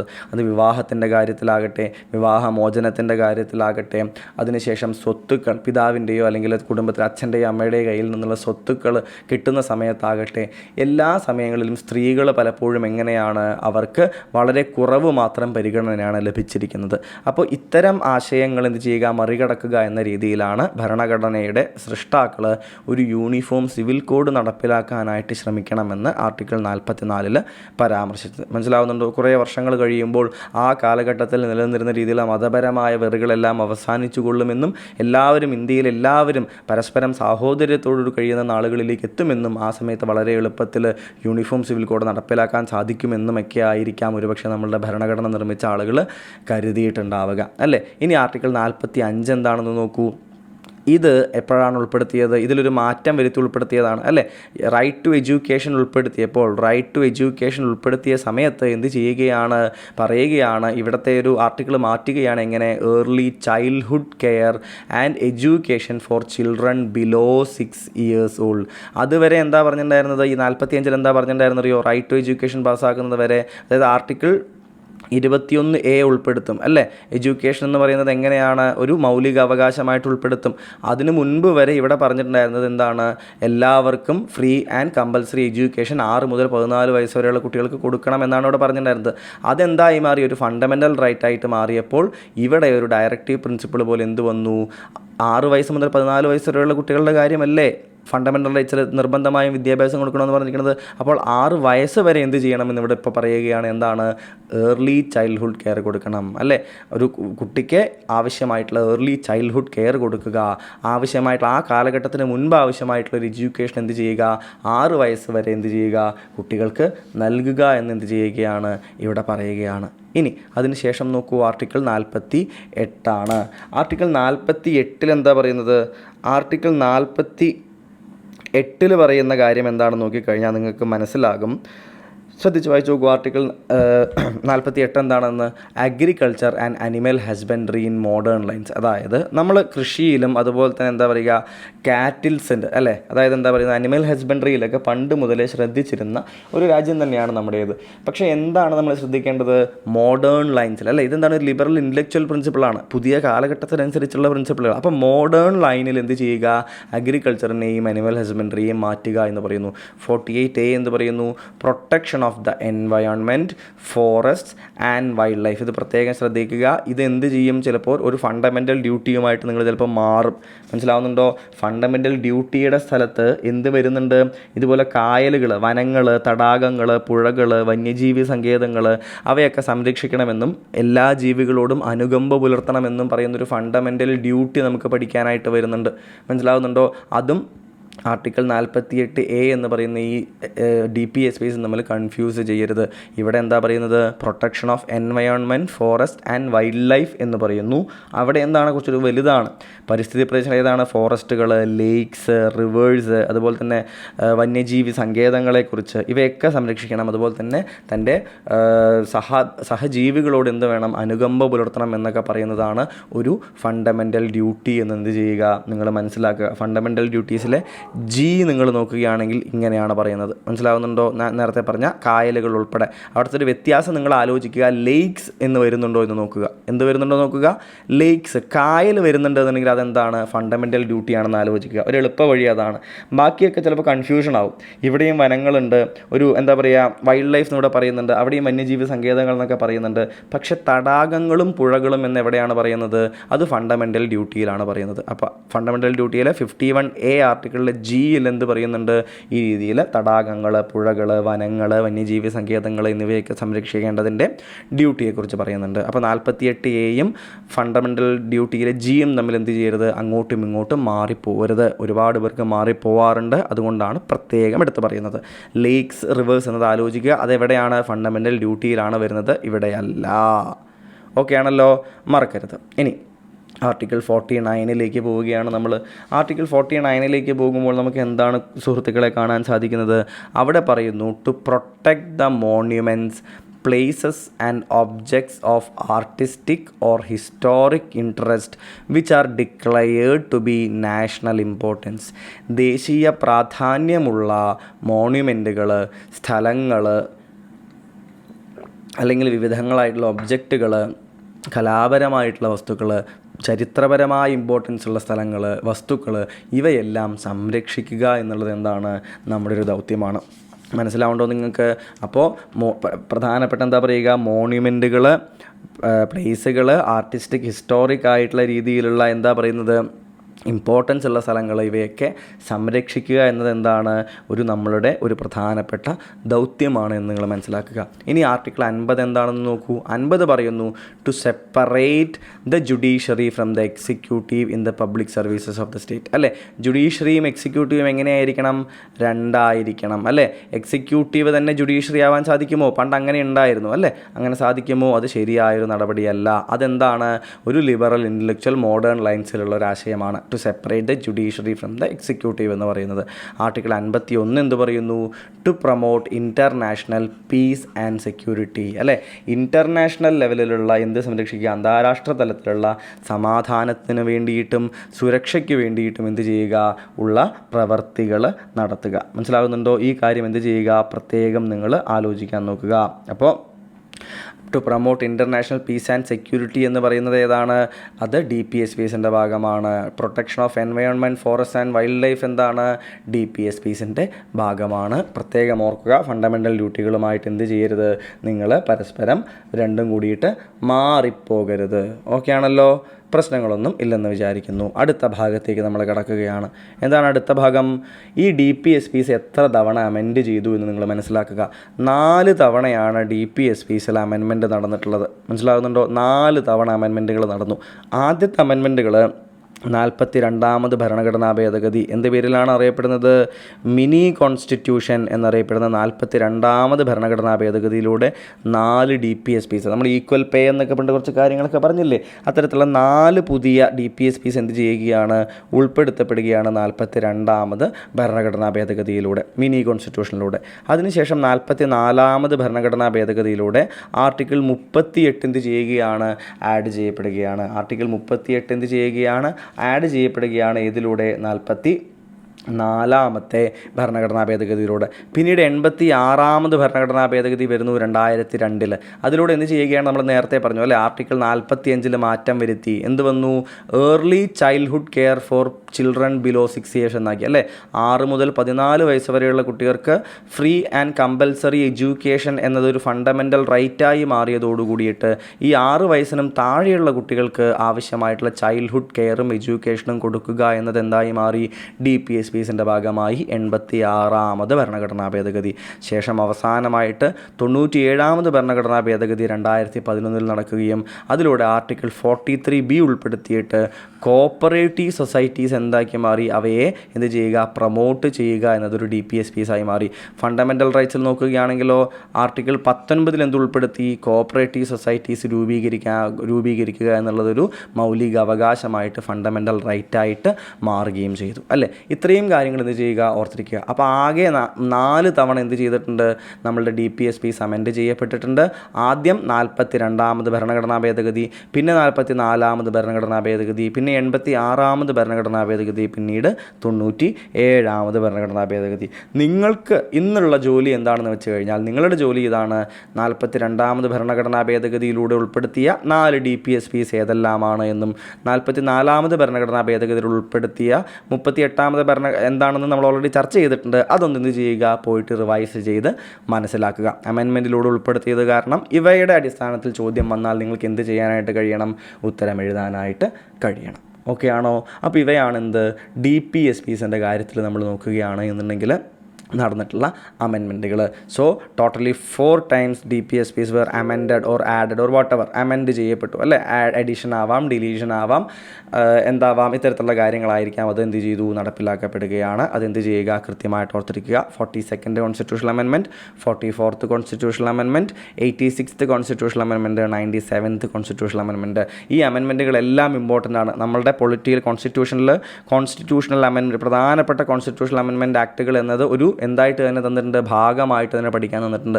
നമ്മൾ ആ സമയത്ത് ഈ ഓരോ ഭരണഘടനാ ഭേദഗതികളും എടുത്ത് പഠിക്കുന്നതായിരിക്കും. ബട്ട് സ്റ്റിൽ എന്ത് ചെയ്യുക, ഇപ്പോൾ തന്നെ പഠിച്ചു പോകാനായിട്ട് ശ്രമിക്കുക. ഓക്കെ ആണല്ലോ? അത്രയും എത്തിയിരിക്കുന്നു. ഇനി നമ്മൾ എവിടേക്കാണ് കിടക്കുന്നത്, നമ്മൾ ടെക്സ്റ്റിൽ തന്നിട്ടുള്ളൊരു കാര്യങ്ങൾ നമ്മളൊന്ന് വായിച്ച് നോക്കുകയാണ്. കാരണം ഇത്തരം സ്റ്റേറ്റ്മെൻറ്റുകളിലൂടെ എന്താണ് ചോദ്യങ്ങൾ വരികയാണെങ്കിലോ അത് നമുക്ക് വിടേണ്ട ആവശ്യമില്ലല്ലോ. അപ്പം മൗലിക അവകാശങ്ങളും നിർദ്ദേശക തത്വങ്ങളും തമ്മിലുള്ള ബന്ധം എന്തൊക്കെയാണ്, ഫണ്ടമെൻ്റൽ റൈറ്റ്സും DPSPസും തമ്മിലുള്ള ബന്ധം വായിച്ചു നോക്കൂ. മൗലിക അവകാശങ്ങളും നിർദ്ദേശക തത്വങ്ങളും പരസ്പര പൂരകങ്ങളാണ് എന്ന് നമുക്ക് കാണാൻ കഴിയുന്നു. അവ എങ്ങനെയാണ്, പരസ്പര പൂരകങ്ങളാണ്. ഇവ തമ്മിൽ എന്തുണ്ട്, ഒരു ബാലൻസ് ഉണ്ട് എന്ന് നമ്മൾ മനസ്സിലാക്കണം. ഇതുമായി ബന്ധപ്പെട്ട പല കേസുകളൊക്കെ ഉണ്ട്, മനസ്സിലാവുന്നുണ്ടോ? പ്രധാനപ്പെട്ട പല കേസുകളും നമ്മളുടെ എന്താ പറയുക, AK ഗോപാലൻ കേസ് മുതലുള്ള പല കേസുകളിലും എന്ത് ചെയ്യുന്നുണ്ട്, ഏതാണ് മുന്നിൽ എന്നുള്ള ക്വസ്റ്റ്യനൊക്കെ വന്നുകൊണ്ടുള്ള പല കേസുകളും വരുന്നുണ്ട്. മനസ്സിലാവുന്നുണ്ടോ? ആ ഹിസ്റ്ററിയിലൂടെയാണ് അവസാനം എന്ത് പറയുന്നത്, ഫണ്ടമെൻ്റൽ റൈറ്റ് മുന്നിലേക്ക് നിൽക്കുന്നുണ്ട് എന്നുണ്ടെങ്കിലും DPSPസുമായിട്ട് എന്താണ്, DPSPസും ഫണ്ടമെൻ്റൽ റൈറ്റ്സും എങ്ങനെയാണെന്നാണ് പറയുന്നത്, ഒരു വാഹനത്തിൻ്റെ 2 ചക്രങ്ങൾ പോലെയാണ് എന്ന് കോടതി നിരീക്ഷിക്കുന്നുണ്ട്. മനസ്സിലാവുന്നുണ്ടോ?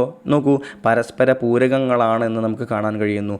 മൗലിക അവകാശങ്ങൾ ഗവൺമെൻറ്റിനെ ചില കാര്യങ്ങൾ ചെയ്യുന്നതിൽ നിന്ന് വിലക്കുമ്പോൾ നിർദ്ദേശക തത്വങ്ങൾ ചില കാര്യങ്ങൾ ചെയ്യാൻ ഗവൺമെൻറ്റിനെ പ്രേരിപ്പിക്കുകയാണ്. മനസ്സിലാവുന്നുണ്ടോ? ഇനി നിർദ്ദേശക തത്വങ്ങളുടെ ലക്ഷ്യങ്ങൾ എന്താണെന്ന് നോക്കൂ നിങ്ങൾ. അവയുടെ ഗോൾസ് എന്താണെന്ന് നിങ്ങളൊന്ന് പരിശോധിക്കൂ.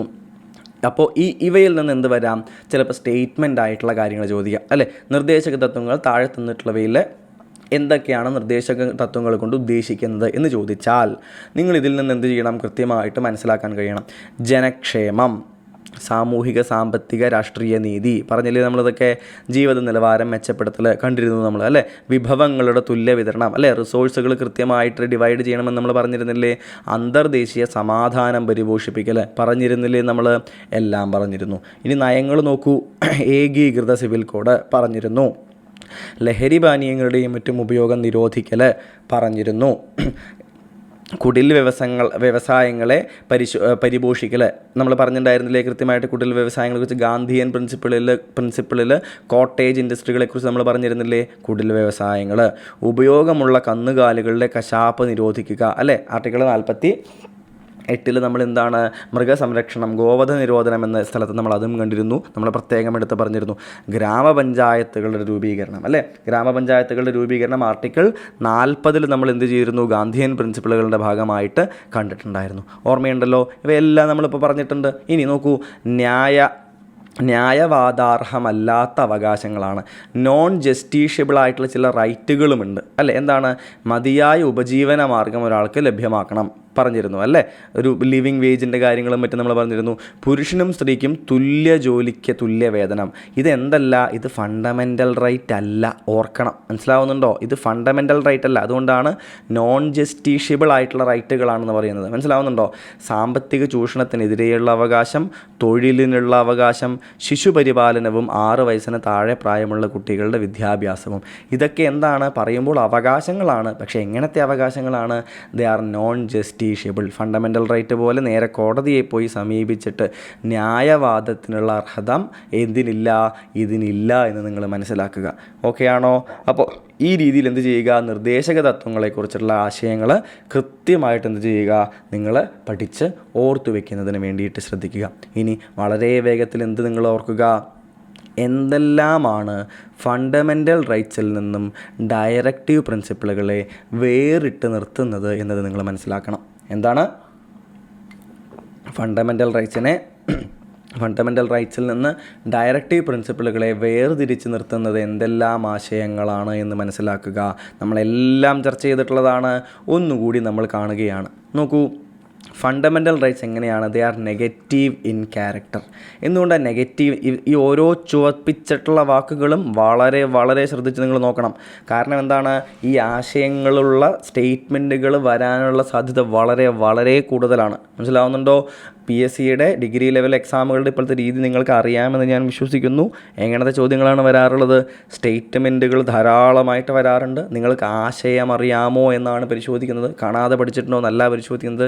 അപ്പോൾ അർത്ഥം അറിയുക. നെഗറ്റീവ് ഇൻ ക്യാരക്ടറാണ്. നമ്മൾ ഫണ്ടമെൻ്റൽ റൈറ്റ്സ് പഠിച്ചപ്പോൾ ചർച്ച ചെയ്തിരുന്നു. എന്താ പറയുന്നത്? സാധാരണ എന്താണ് ഫണ്ടമെൻ്റൽ റൈറ്റ്സ് ചെയ്യുന്നത്? ഇറ്റ് പ്രൊഹിബിറ്റ്സ് ദ സ്റ്റേറ്റ് അല്ലേ ഫ്രം ഡൂയിങ് സർട്ടൺ. സ്റ്റേറ്റിനോട് എന്താണ് നമ്മൾ കുറച്ച് മുന്നേ പറഞ്ഞതേ ഉള്ളൂ അല്ലേ. സ്റ്റേറ്റിനോട് നമ്മളുടെ ഇൻട്രൊഡക്ഷനിൽ നമ്മൾ പറഞ്ഞതേ ഉള്ളൂ. സ്റ്റേറ്റിനോട് എന്ത് ചെയ്യുകയാണ്? നിങ്ങൾ എന്ത് ചെയ്യരുത്? ഡിസ്ക്രിമിനേറ്റ് ചെയ്യരുത് അല്ലേ. ടൈറ്റിലുകൾ കൊടുക്കരുത്, ചൂഷണങ്ങൾ ചെയ്യരുത് അല്ലേ. ഇങ്ങനെ എന്ത് ചെയ്യുകയാണ്? കൃത്യമായി എന്തെല്ലാം ചെയ്യരുത്? നിങ്ങൾ എന്താണ് ആവശ്യമില്ലാതെ അറസ്റ്റ് ചെയ്യരുത്, ശരിയായിട്ടല്ലാതെ കൺവിക്റ്റ് ചെയ്യരുത് അല്ലേ, അഭിപ്രായ സ്വാതന്ത്ര്യം തടയരുത്. ഇങ്ങനെ സ്റ്റേറ്റിനെ പ്രൊഹിബിറ്റ് ചെയ്യുന്നവയാണ്. അതുകൊണ്ട് ഫണ്ടമെൻ്റൽ റൈറ്റ്സ് എന്താണ്? നെഗറ്റീവ് ഇൻ ക്യാരക്ടർ എന്ന് ജനറലി പറയാം. ഡയറക്റ്റീവ് പ്രിൻസിപ്പിൾ ആണെങ്കിലോ പോസിറ്റീവാണ് അല്ലേ. സ്റ്റേറ്റിനോട് എന്ത് പറയുകയാണ്? സ്റ്റേറ്റിനോട് ഇതെല്ലാം നിങ്ങൾ ചെയ്യൂ, ഇത് ചെയ്യൂ, അത് ചെയ്യൂ അല്ലേ. എന്തൊക്കെയാണ് പറയുന്നത്?